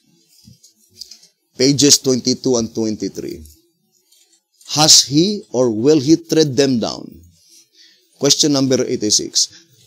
Through Isaiah chapter 63 verse 3, Christ declared of himself, I have trodden the winepress alone, and of the people there was none with me. For I will tread them in mine anger, and trample them in my fury, and their blood shall be sprinkled upon my garments, and I will stain all my raiment. Does this scripture apply to Christ's work at the time of his first or at the time of his second advent? Answer. The first part of the verse applies to the first advent of Christ, and the last part to the time of the purification of the church. What is the purification of the church, brothers and sisters? I would like to give to you first this reading in 2SR 216 so that we could understand what is the purification of the church. It says, in observance of the Passover, the Lord commanded Israel to celebrate that occasion 7 days. See Leviticus 23 verse 5 to 8. Surely no one would say that God commanded his people to commemorate that event 7 days with no object in view.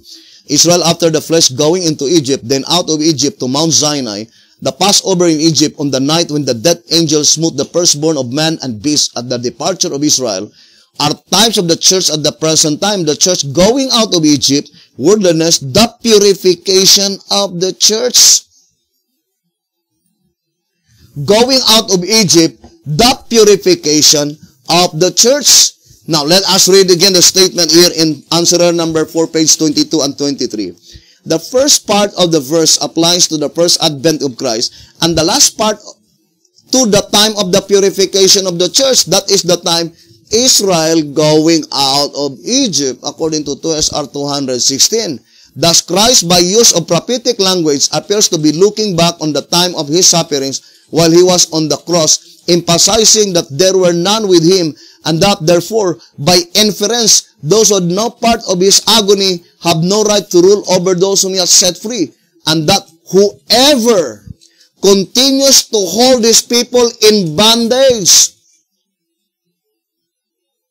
Egyptian bondage, brothers and sisters, that whoever continues to hold his people in bondage and in ignorance of his truth, will he tread in his anger and trample them in his fury and sprinkle their blood upon his garments, and thereby staining all his raiment, and thus setting his people free.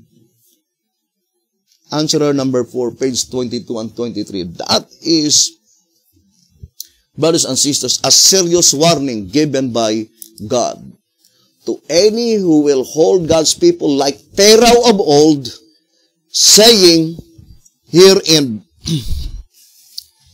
Exodus chapter 5, let us read verses 1 and 2.